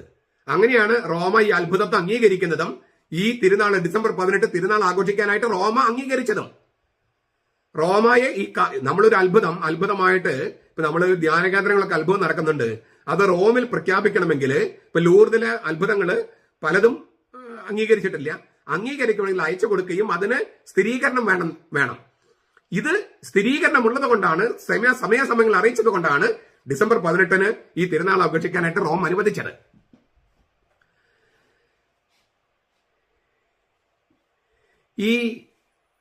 ഇതിന്റെ ഒരു വശത്ത്, ഈ സ്ലീവയുടെ ഒരു വശത്ത് പാലവി എന്ന് പറയും, പഹലവി ഭാഷയിലെ എന്തോ ആലേഖനം ചെയ്തിട്ടുണ്ട്. അത് നമ്മൾ കുറച്ച് കഴിഞ്ഞിട്ട് അതിന്റെ ആലേഖനം എന്താണ്, ഈ പഹലവി ഭാഷയിൽ എന്താണ് ആലേഖനം ചെയ്തിരിക്കുന്നതെന്ന് നമുക്ക് നോക്കാം. ഏകദേശം ഗലാത്യ ലേഖനത്തിൽ 6:14 ഒരു സന്ദേശമാണ് അതിനകത്തുള്ളത്. ശരിക്കും ഗലാത്യ ലേഖനം 6:14 അതാണ് അതിന്റെ സന്ദേശം. പക്ഷെ നമുക്ക് അതിന്റെ വിശദമായിട്ട് കുറച്ച് കഴിഞ്ഞിട്ട് കാണാം. ആദ്യം ഈ പോർച്ചുഗീസുകാർക്ക് കുരിശ് കിട്ടിയപ്പോൾ അതിന് അംഗീകരിക്കാൻ ആദ്യം വിസമ്മതമായിരുന്നു. അവർക്ക് പരിചയമില്ലാത്തൊരു കുരിശ്, ഇത് പാഷാണ്ഡതയാണോ എന്നൊക്കെ അവർക്ക് സംശയം ഉണ്ടായിരുന്നു. ഈ രക്തം വിയർക്കാൻ തുടങ്ങിയപ്പോഴാണ്, അത് അത്ഭുതം പല പ്രാവശ്യം ആവർത്തിച്ചപ്പോഴാണ് അത് അവർക്ക് ബോധ്യം വന്നത്. അപ്പോൾ അവരെ ബോധ്യപ്പെടുത്താൻ വേണ്ടി കൂടിയായിരിക്കും ഈ അത്ഭുതം പ്രവർത്തിച്ചത് എന്നാണ് ഞാൻ വിശ്വസിക്കുന്നത്. ബോധ്യപ്പെട്ട് കഴിഞ്ഞു, സഭ അംഗീകരിച്ചു കഴിഞ്ഞപ്പോൾ പിന്നെ രക്തം വിയർക്കേണ്ട കാര്യമില്ല, അത്ഭുതം ചെയ്യേണ്ട കാര്യമില്ല എന്നാണ് എന്റെ ഒരു നിഗമനം. 1653 കൂനൻകുരിശ് സത്യത്തോടു കൂടി സുറിയാനി സഭ പിളർന്നല്ലോ. ആ പിളർന്ന് കത്തോലിക്ക സഭയിൽ നിന്ന് വിട്ടുപോയ, അവരാണ് പാരമ്പര്യങ്ങളെ കുറച്ചുകൂടി നല്ല രീതിയിൽ സംരക്ഷിക്കുന്നത്. ആ വിട്ടുപോയ സഭകളൊക്കെ, അതായത് ഇപ്പോഴത്തെ ഇന്ത്യയിലെ ലോകത്ത് തന്നെ പൗരസ്ത്യ ഓർത്തഡോക്സ് സഭകളും യാക്കോബായ സഭകളും ഒക്കെ ഈ ഡിസംബർ 18 മാർ തോമസ് ലീവായുടെ അത്ഭുത സ്ലീവായുടെ തിരുനാൾ ആഘോഷിക്കുന്നുണ്ട്. 1734 മുളന്തുരുത്തിയിൽ വെച്ചുണ്ടാക്കിയ കലണ്ടറിൽ മൈലാപ്പൂരിലെ സ്ലീവായുടെ തിരുനാളെ ഡിസംബർ 18 എന്ന് രേഖപ്പെടുത്തിയിട്ടുണ്ട്. 1734 ഇത് ഈ അടുത്ത കാലത്ത് പൗവത്ത് പിതാവും പിന്നെ കൂടപ്പുഴച്ചനും മനോരമ റംലച്ചനും കൂടി ഉണ്ടാക്കിയതാണ് മാർ തോമസ് ലീവ എന്നൊന്നും പറയരുത്. ഞാൻ ഈ വർഷങ്ങൾ പറയുന്നത് അത്രയും അതിന്റെ ആധികാരികതയും പൗരാണികതയും സൂചിപ്പിക്കാൻ വേണ്ടിയാണ്. 1844 പ്രസിദ്ധീകരിച്ച ഭാരത സുറിയാനി തക്സയില്, ഇപ്പം നമ്മൾ സീറോ മലബാർ എന്ന് പറയും, ഭാരത സുറിയാനി തക്സയില് അപ്പസ്തോലായ മാർ തോമസ് ലീവായുടെ കല്ലിന്റെ അത്ഭുതം എന്ന് ചേർത്തിട്ടുണ്ട്. പേത്രാന്ന് ബ്രാക്കറ്റില് അപ്പസ്തോലായ മാർ തോമസ് ലീവായുടെ കല്ലിന്റെ അത്ഭുതം, പേത്രായുടെ ഇല്ലേ മാർ തോമസ് ലീവായുടെ അത്ഭുതം എന്ന് ചേർത്തിട്ടുണ്ട് 1844. 1959 പൗരസ്ത്യ സ്ഥിരസംഘം, റോമയിലെ പൗരസ്ത്യ സ്ഥിരസംഘം വൈദികരുടെ കാപ്പയുടെ പുറകില് മാർ തോമസ് ലീവ തയ്ച്ചു പിടിപ്പിക്കണമെന്ന് നിർദ്ദേശിച്ചിരുന്നു 1959. 1960 പരിശുദ്ധ സിംഹാസനം പ്രസാദനം ചെയ്ത സുപ്ലമെന്തും മിസ്റ്റോരിയോനും എന്ന ഗ്രന്ഥത്തില് ഡിസംബർ 18 തീയതിയിലെ മാർ തോമസ് ലീവായുടെ അത്ഭുത സ്ലീവായുടെ തിരുനാളിനുള്ള പ്രാർത്ഥനകൾ രേഖപ്പെടുത്തിയിട്ടുണ്ട് 1960. 1962 ആരാധനക്രമം പുനരുദ്ധരിച്ച് പ്രസാദനം ചെയ്തപ്പോൾ മാർ തോമസ് ലീവായുടെ ചിത്രം അതിൽ മുദ്രണം ചെയ്തിരുന്നു. 1986 ജോൺ പോൾ രണ്ടാമൻ മാർപ്പാപ്പ കോട്ടയത്ത് ദിവ്യബലി അർപ്പിച്ചപ്പോൾ ഈ മാർ തോമസ് ലീവയുള്ള കാപ്പയിട്ടിട്ടാണ് അർപ്പിച്ചത്. ഞാൻ അതിന് ദൃക്സാക്ഷിയാണ്. ഈ 1986 ജോൺ പോൾ രണ്ടാമൻ മാർപ്പാപ്പ ഇന്ത്യ വന്നപ്പോൾ ഫെബ്രുവരി 5 തീയതി മൈലാപ്പൂരിലെ കബറിടവും ഈ പെരിയമലയിലെ മാർ തോമസ് ലീവായും ഒക്കെ സന്ദർശിച്ച് പ്രാർത്ഥിച്ചിട്ടുണ്ട്. 1972 ഇന്ത്യ ഗവൺമെന്റ് തോമസ് ലീഗയുടെ രക്തസാക്ഷ്യത്തിന്റെ 19ാം ചരമശതാബ്ദി അത് ആഘോഷിച്ചുകൊണ്ട് അനുസ്മരിച്ചുകൊണ്ട് ഒരു സ്റ്റാമ്പ് പുറത്തിറക്കിയിരുന്നു. ആ സ്റ്റാമ്പിൽ മുദ്രണം ചെയ്തിരിക്കുന്നത് മാർ തോമസ് ലീവയാണ് 1972. 16ാം നൂറ്റാണ്ട് വരെ ഭാരത ക്രൈസ്തവ ദേവാലയങ്ങളിൽ സ്ലീവയൊഴികെ മറ്റു രൂപങ്ങൾ ഒന്നും തന്നെ ഉണ്ടായിരുന്നില്ലെന്ന് ധാരാളം തെളിവുകളുണ്ട്. ഇഷ്ടംപോലെ ഈ പോർച്ചുഗീസുകാർ തന്നെ എഴുതി വെച്ചിട്ടുണ്ട്. അതായത് 16-ാം നൂറ്റാണ്ട് വരെ നമ്മുടെ പള്ളികളിൽ മാർ തോമസ് ലീവ് മാത്രം ഉണ്ടായിരുന്നുള്ളൂ, അല്ലാതെ വേറെ തിരുസ്വരൂപങ്ങൾ ഒന്നും തന്നെ നമ്മൾ സൂക്ഷിച്ചിരുന്നില്ല. ഇനി തിരുനാൾ ദിവസം തന്നെ ഉണ്ടെങ്കിൽ തന്നെ ഐക്കണുകളാണ് ഉപയോഗിച്ചിരുന്നത്. മറിയത്തിനൊക്കെ ഐക്കണുകളെ കുറിച്ച് ഞാൻ പല പ്രാവശ്യം പറഞ്ഞിട്ടുണ്ട്. നമുക്ക് നടപ്പുള്ള പൊൻകുരിശ് വെള്ളിക്കുരിശൊക്കെ ഇല്ലേ പള്ളിയിലെ പ്രദക്ഷിണത്തിനൊക്കെ, അതിലൊക്കെ ഏകദേശം ഈ രൂപമല്ലേ, ഈ തൂക്കപ്പെട്ട കർത്താവിന്റെ രൂപമല്ലല്ലോ, ഈ മാർ തോമസ് ലീവായുടെ രൂപമല്ലേ പൊൻകുരിശിലും വെള്ളിക്കുരിശിലൊക്കെ ഉപയോഗിക്കുന്നത്. നമ്മൾ ഈ സുറിയാനി കത്തോലിക്കരുടെ വീടുകളിലെല്ലാം മൃതസംസ്കാരത്തിന് അത്തരം കുരിശിനെ കൊണ്ടുവരിക. ഈ മരിച്ചു കിടക്കുന്ന ആൾ ഉത്ഥാനം ചെയ്യുമെന്നുള്ളൊരു പ്രതീക്ഷയാണത്. അവിടെ തൂങ്ങപ്പെട്ട കുരിശിലെ ഇതല്ല കിടക്കേണ്ടത്. കാരണം നമുക്ക് മരണം എന്ന് പറയുന്ന അന്ത്യമല്ല, രൂപാന്തരമാണ്. ഈ ലോകത്തിൽ നിന്നും അടുത്ത ലോകത്തിലേക്ക് നമ്മൾ ചുവട് വെക്കുകയാണ്. അതൊരു ജനനമാണ്. മരണത്തെ നമ്മൾ കാണുന്നത് ജനനമായിട്ടാണ്. സങ്കടമൊക്കെയുണ്ട്. അതുപോലെ കുഞ്ഞിന്റെ ജനനത്തിലും സങ്കടമുണ്ട്, കുഞ്ഞിനും സങ്കടമുണ്ട്, അത് കരയണു, മറ്റുള്ളവരും കരയണു. സന്തോഷമുണ്ട്, സങ്കടമുണ്ട്, ടെൻഷനുണ്ട്. അപ്പൊ അങ്ങനെ അതെല്ലാം ചേർന്നാണ് മനുഷ്യ ജീവിതം.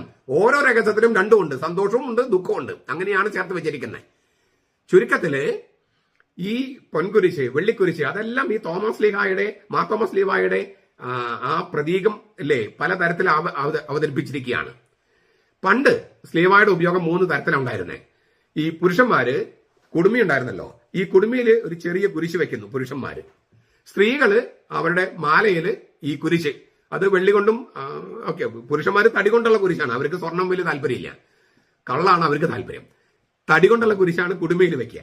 സ്ത്രീകൾക്ക് സ്വർണമാണ് താല്പര്യം, അവര് ഈ കുരിശ് മാലയിൽ കോർത്തിടുന്നു. പിന്നെ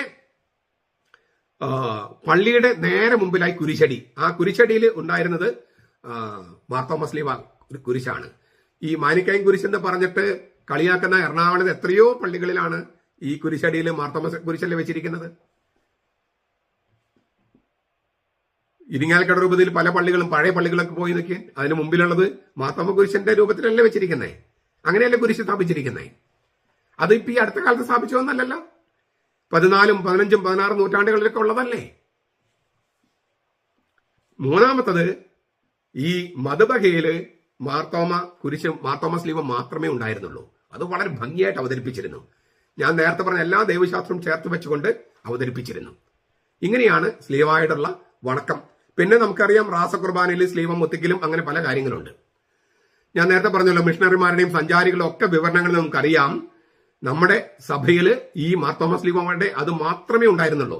ഞാൻ എന്റെ ഡീറ്റെയിൽസ് ഒക്കെ എഴുതി വെച്ചിട്ടുണ്ട്, പറയും നമുക്ക് നേരം ഒരുപാട് വൈകിയതുകൊണ്ട് ഞാൻ അതിലേക്ക് പോകുന്നില്ല.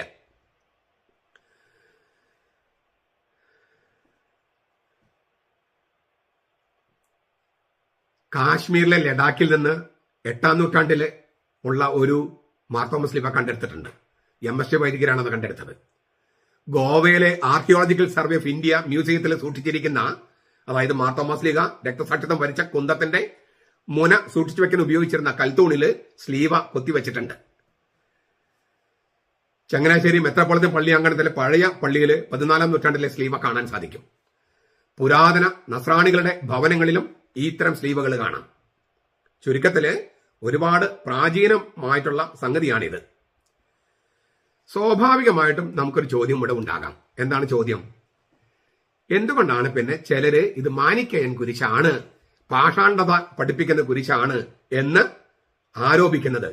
ഇതിനെ മാനിക്കയൻ കുരിശ് എന്ന് പറഞ്ഞ് പലരും ആക്ഷേപിക്കുന്നത് എന്തുകൊണ്ട്? ഇതിന് ഉത്തരം ഒരുപാട് പേര് നൽകിയിട്ടുണ്ട്. അതൊന്ന് ക്രോഡീകരിച്ചിട്ട് മണ്ണുറമ്പറമ്പിലച്ചൻ ഒരു ബുക്ക്ലെറ്റ്, ഒരു ചെറിയ പുസ്തകം പ്രസിദ്ധീകരിച്ചിട്ടുണ്ട്. ഞാൻ അതിലത്തെ ഏതാനും പാരഗ്രാഫുകൾ ഒന്ന് വായിക്കുകയാണ്. അപ്പോ വളരെ ശക്തമായ ഒരു തെളിവാകുമല്ലോ. ആദ്യമായി മാർ തോമസ് ലീവായെ മാനിക്കേസുമായി ബന്ധിപ്പിച്ചത് ഒരു പി വി മാത്യു ആണ് 1974. ഈ വളരെ കുറച്ച് കൊല്ലങ്ങൾക്ക് മുമ്പ് അദ്ദേഹത്തിന്റെ പുസ്തകങ്ങളിൽ ക്രൈസ്തവതയെക്കുറിച്ച് മാത്രമല്ല ചരിത്രത്തെക്കുറിച്ചും സംസ്കാരത്തെക്കുറിച്ചുമെല്ലാം വളരെ വിചിത്രമായ ആശയങ്ങളുണ്ട്. അങ്ങാരുടെ ഭാവനയിൽ വിരിഞ്ഞതാണ് ഈ മാർ തോമസ് ലീവ എന്ന് പറയുന്നത് മാനിക്കയൻ കുരിശാണെന്ന്.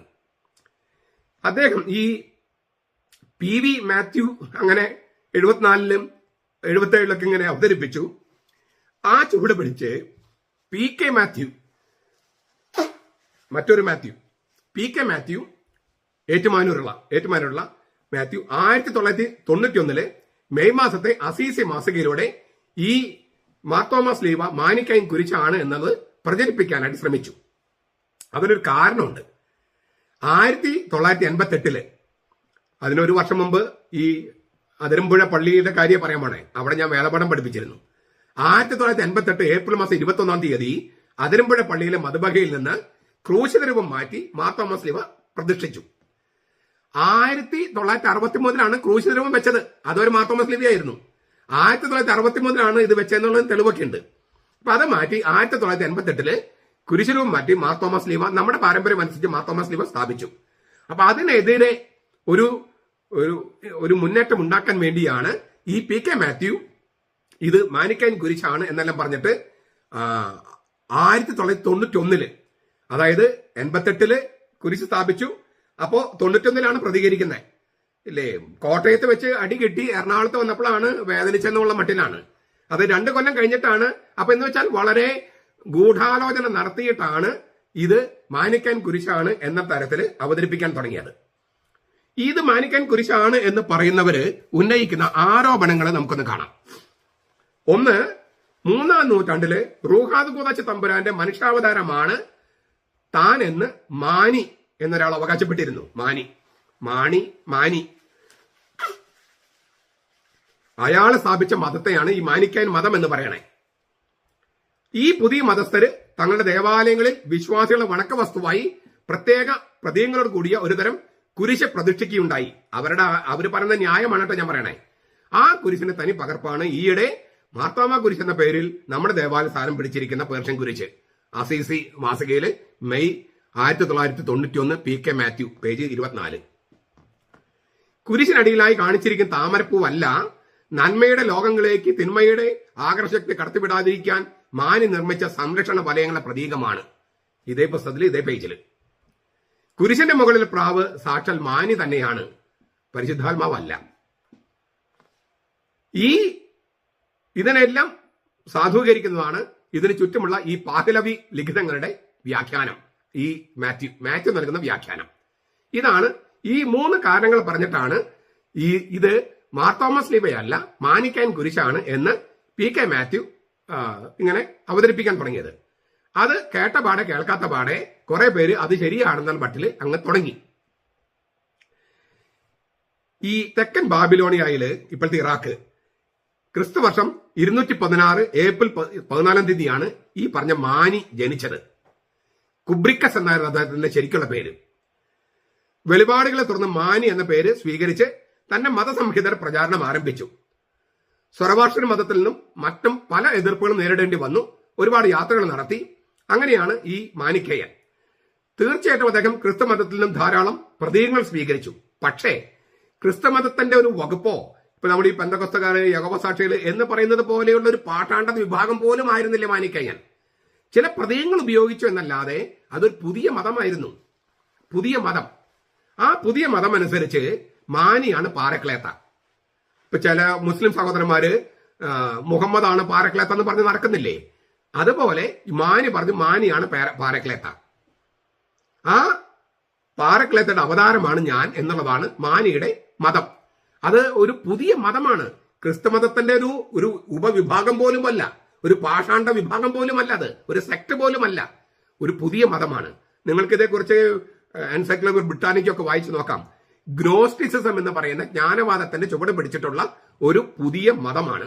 പക്ഷെ ചിഹ്നങ്ങൾ പലതും ഇപ്പം ഇസ്ലാമില് പല ക്രിസ്തീയ ചിഹ്നങ്ങൾ ഉപയോഗിച്ചിട്ടുണ്ട്. അതുപോലെ മാനിയും ചില ചിഹ്നങ്ങളൊക്കെ ഉപയോഗിച്ചിട്ടുണ്ട്.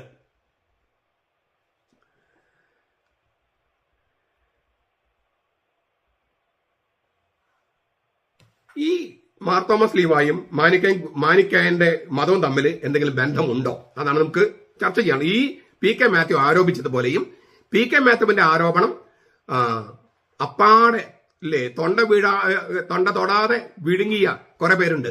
അവരുടെയും ആരോപണങ്ങൾക്ക് എന്തെങ്കിലും അടിസ്ഥാനമുണ്ടോ എന്ന് നമുക്ക് പരിശോധിക്കാം. ഒന്നാമത്തതായി മാനിക്കയർ തങ്ങളുടെ ദേവാലയങ്ങളിൽ വണക്ക വസ്തുവായി ഒരു പ്രത്യേക തരം കുരിശ് സ്ഥാപിച്ചു എന്നാണല്ലോ ഇവര് പറയണേ. PK മാത്യു ഒക്കെ കൂട്ടരും പറയണേ. അത് തന്നെ തീർത്തും അടിസ്ഥാനരഹിതമാണ്.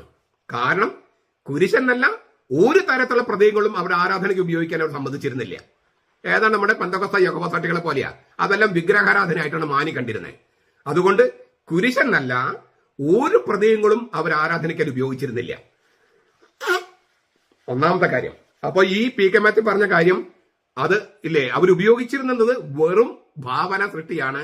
സത്യവുമായിട്ടും ചരിത്രമായിട്ടും യാതൊരു ബന്ധവുമില്ല.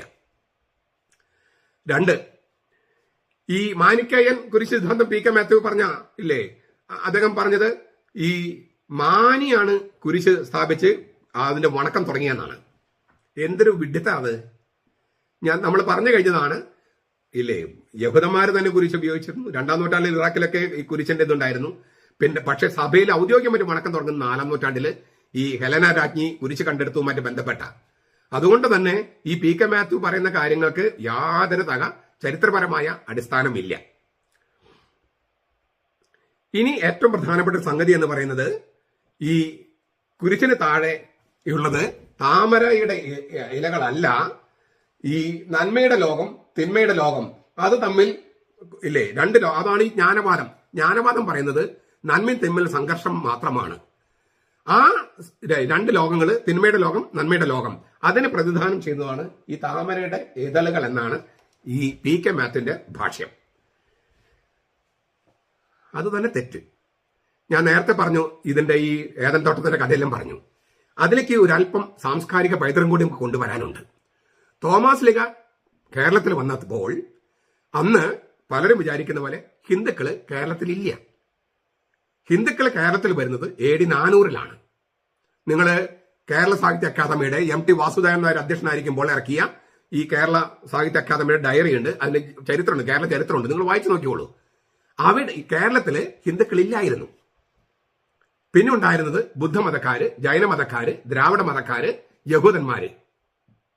ഇങ്ങനെയുള്ള വിഭാഗങ്ങളാണ് ഇവിടെ ഉണ്ടായിരുന്നത്. യഹൂദന്മാര്, ദ്രാവിഡ മതക്കാര്, ബുദ്ധമതക്കാര്, ജൈനമതക്കാര്. അപ്പോൾ ബുദ്ധമതത്തിന്റെ ചിഹ്നമായിരുന്നു താമര. ബുദ്ധമതമായിരുന്നല്ലോ ഏറ്റവും സൗത്ത് ഇന്ത്യയിലെ ഏറ്റവും പ്രചാരമുണ്ടായിരുന്നത് ആദ്യത്തെ 5 നൂറ്റാണ്ടുകള്. ആ സമയത്ത് ഏറ്റവും കൂടുതൽ മാനസാന്തരങ്ങൾ, ക്രിസ്തുമതത്തിലേക്ക് മാനസാന്തരങ്ങൾ വന്ന് ബുദ്ധമതത്തിൽ നിന്നാണ്. ജൈനമതം ക്ഷയിച്ചു തുടങ്ങി. പിന്നീട് AD 400-ല് ഹിന്ദുക്കൾ വന്നു. പിന്നെ ഭക്തിപ്രസ്ഥാനത്തിലൂടെ 8-ാം നൂറ്റാണ്ടായപ്പോഴേക്കും ഹിന്ദുക്കള് വളരെ എന്താ പറയാ ശക്തി പ്രാപിച്ചു. അപ്പോൾ ബുദ്ധമതം ക്ഷയിച്ചു. അങ്ങനെ ബുദ്ധമതത്തിന്റെ പല അമ്പലങ്ങളും ഹിന്ദുക്കള് കയ്യേറി അങ്ങനെ രൂപാന്തരപ്പെടുത്തി. അങ്ങനെ കാലടിയിൽ ശങ്കരൻ ജാതി വ്യവസ്ഥ നടപ്പാക്കി 8-ാം നൂറ്റാണ്ടില്. അപ്പൊ അതിന് മുൻപ് തോമസ് ലീഗ വരും. അപ്പോൾ നമ്മൾ ചോദിക്കാം, അപ്പൊ നമ്പൂതിരിമാരെ മാനസാന്തരപ്പെടുത്തി എന്ന് പറയുന്ന കഥയോ? അത് ശരി തന്നെ. പക്ഷെ നമ്പൂതിരിമാരെന്ന് പറയുന്നത് ഈ ബുദ്ധമതത്തിലെ വിഹാറിലെ പൂജാരിമാരാണ്, ബുദ്ധവിഹാറിലെ പൂജാരിമാര്, അല്ലാതെ ഹിന്ദുക്കളായിരുന്നില്ല. അപ്പോൾ അവരെ പിന്നെ പൂണൂലിട്ടായിട്ട് ഹിന്ദുക്കളാക്കി മാറ്റുകയാണ്. ബുദ്ധവിഹാറിലെ പൂജാരിമാരെയാണ് നമ്പൂതിരിമാരെന്ന് വിളിച്ചിരുന്നത്. ചുരുക്കത്തിൽ നമ്മള് ഈ പറവൂര് പള്ളിയിൽ ചെല്ലുമ്പോൾ ഇപ്പോഴത്തെ ആളുകൾ പോലും, ഗൈഡ് പോലും ചിലപ്പോൾ പറയാ ഹിന്ദുക്കളെന്ന് പറയാ. ഹിന്ദുക്കളല്ല, ജൈനമതക്കാരായിരുന്നു അവിടെ. പാലയൂര് ജൈനമതക്കാരായിരുന്നു, അല്ലെങ്കിൽ ബുദ്ധമതക്കാരായിരുന്നു, അല്ലാതെ ഹിന്ദുക്കളല്ല. പക്ഷേ ഞാൻ പറഞ്ഞല്ലോ, ജൈനമതവും ബുദ്ധമതവും ക്ഷയിച്ചു കഴിഞ്ഞപ്പോൾ അവരിൽ പലരും ഹിന്ദുമതം സ്വീകരിച്ചിട്ടുണ്ടാകാം. അത് പിന്നീട് 4-ാം നൂറ്റാണ്ടിന് ശേഷം. തോമസ് ലീഗ വരുമ്പോൾ അങ്ങനെയല്ല. തോമസ് ലീഗ വരുമ്പോൾ സാംസ്കാരികമായിട്ട് നോക്കിയാലും മതപരമായി നോക്കിയാലും ബുദ്ധമതക്കാരായിരുന്നു പ്രബലര്. പിന്നെ ദ്രാവിഡ മതക്കാര്. ദ്രാവിഡം എന്ന് പറഞ്ഞാല് ഈ പൂർവികരെ സ്മരിക്കുക, പ്രകൃതിയെ ആരാധിക്കുക, അതിനെയാണ് ഈ ദ്രാവിഡ മതം നമ്മൾ ഉദ്ദേശിക്കുന്നത്. അപ്പൊ പ്രകൃതി മതങ്ങള്, പിന്നെ ആകാശ ശക്തികളൊക്കെ പൂജിക്കുന്ന ആ രീതിയാണ് ദ്രാവിഡ മതം നമ്മൾ പറയണേ. കാനാന്യരുടെയൊക്കെ രീതി എന്ന് പറയല്ലോ നമ്മള്. മെസപ്പൊട്ടോമിയയില് ആകാശഗോളങ്ങൾ ആരാധിക്കുന്നവര്, കാനാനിത് പ്രകൃതി ശക്തികളെ ആരാധിക്കുന്നവര്, മലകളെ ആരാധിക്കുന്നവര്, വൃക്ഷങ്ങളെ ആരാധിക്കുന്നവര്, അതിനൊക്കെയാണ് ഉദ്ദേശിക്കുന്നത്. ഏറ്റവും കൂടുതൽ ബുദ്ധമതത്തിൽ നിന്നാണ് നമുക്ക് ക്രിസ്തുമതം സ്വീകരിച്ചവര്. അപ്പോൾ ആ ബുദ്ധമതത്തിന്റെ ചിഹ്നമായിരുന്നു താമര. അതിനുമേൽ ക്രിസ്തുവിന്റെ വിജയം, ആ അർത്ഥത്തിലാണത്. അല്ലാതെ ഈ പി കെ മാത്യു കണ്ടുപിടിച്ച നന്മയുടെ ലോകവും തിന്മയുടെ ലോകം തമ്മിൽ വേർതിരിക്കാൻ വേണ്ടി മാനി ഉണ്ടാക്കിയ സംഗതിയല്ല ഈ താമര ഇതള്. പിന്നെ പറയുന്ന സംഗതി, മാനി പാറക്കളത്തെന്ന് വാദിച്ചിരുന്നു, സ്വയം വിചാരിച്ചിരുന്നു, പഠിപ്പിച്ചിരുന്നു. ശരിയാണ്, തീർച്ചയായിട്ടും ശരിയാ. പക്ഷേ പ്രാവാണ് ഈ പാറക്കളത്തായുടെ ചിഹ്നമെന്ന് മാനി ഒരിക്കലും പറഞ്ഞിട്ടില്ല. പാറക്കളത്ത താനാണെന്ന് മാനി അവകാശവാദം ഉന്നയിച്ചിരുന്നു. പക്ഷേ പ്രാവാണ് ഈ പാറക്കളയത്തിന്റെ ചിഹ്നമെന്ന് മാനി ഒരിക്കലും പറഞ്ഞതായിട്ട് ഇതുവരെ നമുക്ക് തെളിവുകളില്ല. മാത്രമല്ല, ഇനി അങ്ങനെ പറഞ്ഞാൽ പോലും ഈ മാനിയാണോ പരിശുദ്ധാത്മാവിനെ പ്രാവായിട്ട് അവതരിപ്പിച്ചത്? ഉൽപ്പത്തി പുസ്തകത്തിലും ലേവ്യരുടെ പുസ്തകത്തിലും പിന്നെ പുതിയ നിയമത്തിലെ എല്ലാ സുവിശേഷകന്മാരും പ്രാവിന്റെ ദേഹരൂപത്തിൽ പരിശുദ്ധാത്മാവ് യേശുവിന്റെ മേൽ വന്നു എന്ന് പറഞ്ഞിരിക്കുന്നത് സുവിശേഷങ്ങള്. അപ്പൊ മാനിയാണ് പാറക്കളത്തെ പ്രാവായിട്ട് ആദ്യം അവതരിപ്പിച്ചത് എന്ന് പി.കെ. മാത്യു പറഞ്ഞ് ശരിയാണെങ്കിൽ സുവിശേഷങ്ങളൊക്കെ മാനി കേസാ. സുവിശേഷങ്ങൾ മാനി കേസായിട്ട് മാറും. വെറുതെ തട്ടിപ്പാണ് പി.കെ. മാത്യുവും അവരെ ഫോളോ ചെയ്യുന്നവരും പറഞ്ഞുണ്ടാക്കിയത്. ഇനി ഒരു പ്രധാനപ്പെട്ട കാര്യം കൂടി പറയാനുണ്ട്. നിങ്ങൾ യൂറോപ്പിലൊക്കെ ഒന്ന് ഈ മാർപ്പാപ്പയുടെ കത്തീഡ്രൽ ദേവാലയം, ജോൺ ലാറ്ററൻ സഭ, ലാറ്റർ എന്ന വാക്കിനൊക്കെ അർത്ഥമൊക്കെ ഞാൻ മുമ്പ് പറഞ്ഞിട്ടുണ്ട്. അവിടെ ദേവാലയത്തിന്റെ പ്രധാന ഭാഗത്ത് വെച്ചിരിക്കുന്ന കുരിശിന് മുകളില് ഈ പ്രാവുണ്ട്. ലത്തീൻ സഭയിൽ നമ്മൾ കണ്ടു കഴിഞ്ഞു, മൈലാപ്പൂരില് ഇല്ലേ, അവർ പ്രാവുള്ള കുരിശ വെച്ചിരിക്കുന്നത്. ഇനി ഇറ്റലിയില് പിയച്ചൻസ എന്ന് പറഞ്ഞ ഒരു സ്ഥലമുണ്ട്, അവിടെയുള്ള കുരിശിന് മുകളിൽ പ്രാവുണ്ട്. മിലാനിലെ പള്ളിയില് കുരിശിന് മുകളിൽ പ്രാവുണ്ട്. റവന്ന ഇല്ലേ, ഇറ്റലിയിലെ റവന്ന പള്ളിയില് ഇതുണ്ട്, ഈ പ്രാവുണ്ട് കുരിശിന് മുകളില്. അപ്പൊ ഈ റോമാ സഭയിലെ കുരിശിന് മുകളിലുള്ള പ്രാവൊക്കെ മാനി കൊണ്ടുവച്ചതാണോ? മാനിക്കാൻ കുരിശാണോ? പി.കെ. മാത്യു ജീവിച്ചിരിപ്പുണ്ടെന്ന് എനിക്ക് അറിഞ്ഞുകൂടാ. അവരെ പിന്തുടരുന്ന എറണാകുളത്തും ഇരിങ്ങാലക്കുടയും തൃശ്ശൂരും കുറച്ചു പേരുണ്ടല്ലോ മാനിക്കാനും വാദികള്. നിങ്ങൾ മറുപടി പറയൂ. ഈ പൊട്ട കിണറ്റിലെ തവളയെ പോലെ പറയാതെ കാര്യങ്ങൾ കൃത്യമായിട്ട് പറയൂ, രേഖകൾ സഹിതം പറയൂ. ഇനി അവസാനമായിട്ട് ഈ പാഹ്ലവി ഈ ഭാഷ, അത് മാനി ഇല്ലേ, മാനി ഉണ്ടാക്കി മാനി അതിൽ എഴുതി വെച്ചിരിക്കുന്ന പേർഷ്യൻ ഭാഷയിൽ നിന്ന് പറഞ്ഞിട്ടാണ്. പാഹ്ലവി ഭാഷ മാനിക്കാൻ ഭാഷയല്ല, അത് സൊറവാഷ്ട്ര മതത്തിന്റെ ഭാഷയാണ്. അറബി നാട്ടിലെ സൊറവാഷ്ട്ര മതം മാനിയെ എതിർക്കുക ചെയ്തത്, മാനിക്കേസ് എതിർക്കുക ചെയ്തത്. മാനിക്ക് സ്വന്തമായിട്ടൊരു ഭാഷയും ലിപിയൊക്കെ ഉണ്ടായിരുന്നു. ഉർഫൻ കയ്യെഴുത്ത് പ്രതികൾ ഉപയോഗിച്ചിട്ടാണ് അദ്ദേഹം ഭാഷ എടുത്തത്. ഉർഫൻ എന്ന് പറഞ്ഞ ഭാഷയിൽ നിന്ന്. മാനി സംസാരിക്കാനും കമ്മ്യൂണിക്കേറ്റ് ചെയ്യാനും ഒക്കെ ഉപയോഗിച്ചിരുന്ന ഭാഷ ഉർഫനാണ്. അപ്പൊ മാനിയാണ് മാർത്തോമാ സ്ലീഹ ഉണ്ടാക്കിയെങ്കിൽ ഉർഫൻ ഭാഷയിലല്ലേ എഴുതേണ്ടത്? പാഹ്ലവി ഭാഷയിലാണോ? ആണോ? സൊറവാഷ്ട്രൻ ഭാഷയിലാണോ? അങ്ങോരിക്കൊരു മാനിക്കുണ്ടായിരുന്നല്ലോ ഒരു ഭാഷ. ഉർഫൻ എന്ന് പറഞ്ഞിട്ടുള്ള ഭാഷയുടെ കയ്യെഴുത്ത് പ്രതികൾ ഉപയോഗിച്ചിട്ടാണല്ലോ മാനി ഉപയോഗിച്ചിരുന്നത്. അപ്പോ അദ്ദേഹം ഉണ്ടാക്കിയ കുരിശിലെങ്കിലും അദ്ദേഹം ഉപയോഗിച്ച ഭാഷയല്ലേ വേണ്ടത്, അല്ലാതെ അദ്ദേഹത്തെ എതിർത്ത സർവാഷ്ട്ര മതക്കാരുടെ ഭാഷയാണോ വേണ്ടത്? ഇനി അവസാനമായിട്ട് ഈ പൗലോമിയായിട്ട് ബന്ധപ്പെട്ട് ഈ ഡോക്ടർ A.D. ബർണൽ 1873 ഈ പാഹ്ലവി ഭാഷയിൽ എഴുതിയിരിക്കുന്ന മാർത്തോമാ സ്ലീഹ ചുറ്റും എഴുതിയിരിക്കുന്ന സംഗതി ഉണ്ടല്ലോ, അതിന്റെ തർജ്ജമ ഏകദേശം ഇങ്ങനെയാണ് കൊടുത്തിരിക്കുന്നത്. In punishment by the cross the suffering of this who is the true Christ and God above and guide ever pure. അങ്ങനെയാണ് കൊടുത്തിരിക്കുന്നത്. In punishment by the cross, കുരിശിന്റെ ശിക്ഷയാൽ, the suffering of this who is the true Christ, യഥാർത്ഥ ക്രിസ്തുവായവൻ, മുകളിലെ ദൈവം, and guide ever pure, ഏറ്റവും ശുദ്ധമായ നിർമ്മലനായ മാർഗദർശി. അങ്ങനെയാണ് എഴുതി വെച്ചിരിക്കുന്നത്. ഈ വാക്കില് ഈ ട്രൂ ക്രൈസ്റ്റ് എന്നുള്ളത് പി.കെ. മാത്യു എന്ത് ചെയ്യുന്ന അറിയോ? ട്രൂ ക്രൈസ്റ്റ് എന്നുള്ളത് മാറ്റിയിട്ട് ഗോഡ് എന്നാണ് കൊടുക്കുന്നത്. മനഃപൂർവ്വം ആ ട്രൂ ക്രൈസ്റ്റ് എന്നുള്ളത് തന്നെ മാറ്റിയിരിക്കുക. കാരണം എന്താണ്? മാനി പറഞ്ഞിരുന്നത് മാനിയാണ്, മാനിക്കാൻ ഇതിലത്തെ മാനി പറഞ്ഞത് ഞാനാണ് പാറക്കളേത്ത. അപ്പൊ ട്രൂ ക്രൈസ്റ്റ് അവിടെ എഴുതിയാല് അത് ക്രിസ്തുവിലേക്കുള്ള ചൂണ്ടുക. അത് മാറ്റാൻ വേണ്ടിയാണ് പി.കെ. മാത്യു ട്രൂ ക്രൈസ്റ്റ് എന്നുള്ള വാക്ക് വിട്ടുകളഞ്ഞിട്ടാണ് അദ്ദേഹത്തിന് വ്യാഖ്യാനം കൊടുത്തിരിക്കുന്നത്. അവിടെ ഗോഡ് എന്ന് എഴുതിയിരിക്കുക. അത് പരിശുദ്ധാത്മാവിനെ കാണിക്കാൻ വേണ്ടിയാണ്. ട്രൂ ക്രൈസ്റ്റ് എന്ന വാക്ക് മാറ്റിയിട്ട് ഗോഡാക്കി, ഗോഡ് അബവ് എന്നാക്കി, എന്നിട്ട് അത് പാറക്കളത്തയാണ് എന്ന് പറഞ്ഞിരിക്കുക. ഞാൻ ഇത് ഇച്ചിരി കട്ടിയാണ് മനസ്സിലാക്കാനായിട്ട്, നിങ്ങൾ വിട്ടുകളഞ്ഞാലും കുഴപ്പമില്ല. പറഞ്ഞതിന് ചുരുക്കം ഇതാണ്: ബോധപൂർവം ഈ കുരിശിനെ അവഹേളിക്കാനും ഈ കുരിശിന്റെ പ്രാധാന്യം തിരിച്ചറിഞ്ഞ് സഭ അത് കൊണ്ടുവരുമ്പോൾ അതിനെതിർക്കാനും വേണ്ടി പി.കെ. മാത്യുവും അങ്ങനെയുള്ള ഒരു ഗൂഢാലോചന സിദ്ധാന്തമാണ് ഇത് മാനിക്കാൻ കുരിശാണ് എന്നുള്ള ആ സിദ്ധാന്തം. അതിനാൽ ഇതൊന്നും തന്നെ നിങ്ങൾ സ്വീകരിക്കാൻ പാടില്ലെന്ന് മാത്രമല്ല, നമുക്ക് ഈ കുരിശ് നമ്മുടെ ചിഹ്നമാണ്, ദേശീയ പതാക പോലെ ഒരു ചിഹ്നമാണ് നമ്മുടേത്. അത് നമ്മൾ അതിന്റെ ദൈവശാസ്ത്രത്തിൽ ഉൾക്കൊള്ളണം. ഞാൻ ഈ മാനിക്കൻ ഇതൊക്കെ പറഞ്ഞപ്പോൾ നമ്മുടെ തുടക്കത്തിലുള്ള ആ ഒരു പ്രസാദാത്മകമായ കാര്യം പോയിട്ടുണ്ടാവും. ഞാനതുകൊണ്ട് ഒരു വാക്കുകൂടി പറഞ്ഞ് അവസാനിപ്പിക്കാം. നമ്മള് ഏലി ശ്രീമ മൂശക്കാലത്ത് കുരിശടയാളത്തോടെ വാനമേഘങ്ങളിൽ പ്രത്യക്ഷനാകുന്ന കർത്താവിനെ കുറിച്ചാണ് ചിന്തിക്കണേ.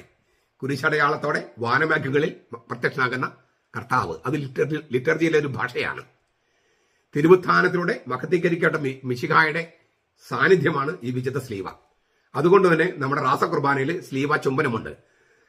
മനോഹരമായ റാസകുർബാനയിൽ മനോഹരമായ പാട്ടുണ്ട്. സ്ലീവ ചുംബനത്തിന്റെ സമയത്തിൽ പാട്ടുണ്ട്. ഇതെല്ലാം സൂചിപ്പിക്കുന്നത് ഈ സ്ലീവ നമ്മുടെ ജീവിതത്തിന്റെ, ആരാധനയുടെ, ആരാധനക്രമത്തിന്റെ, നമ്മുടെ ചരിത്രത്തിന്റെ, ദൈവശാസ്ത്രത്തിന്റെ അവിഭാജ്യമായ ചിഹ്നമാണ്, സജീവമായ അടയാളമാണ്. അതുകൊണ്ട് തന്നെ ഇത് മരണത്തിന്റെ മാത്രമല്ല, പുനരുത്ഥാനത്തിന്റെയും ജീവന്റെയും തൃത്വത്തിന്റെയും സഭയുടെയും ജീവവൃക്ഷത്തിന്റെയും പരിശുദ്ധാത്മാവിന്റെയും ക്രിസ്തീയമായിട്ടുള്ള സകല ചിഹ്നങ്ങളും സന്നിവേശിപ്പിച്ചിരിക്കുന്ന ഒരു അടയാളമാണ്. അതിനാൽ അതിനോടുള്ള ബഹുമാനമുണ്ടാകുക, സഭയോട് കൂറ് പുലർത്തുന്നവർക്കൊക്കെ ഇതിനോട് അഭിമാനം ഉണ്ടാകുക. ഞാൻ തുടക്കം പറഞ്ഞല്ലോ, ദേശീയ പതാക കാണുമ്പോൾ, ത്രിവർണ്ണ പതാക കാണുമ്പോൾ നമുക്കൊരു വികാരമുണ്ട്, ദേശവികാരം, ദേശീയത. അതുപോലെ മാർത്തോമാ സ്ലീവ, അത് നമുക്ക് ആരാധനയുടെ ഒരു വികാരം വേണം. അതുപോലെ തന്നെ ഒരു സഭാവികാരം അതുകൂടി ഉണ്ടാകാനും, അങ്ങനെ നമ്മളെല്ലാവരും ഒന്നിപ്പിക്കുന്ന ചിഹ്നമായി മാർത്തോമാ സ്ലീവ നിലനിൽക്കാനും ഇടയാകട്ടെ.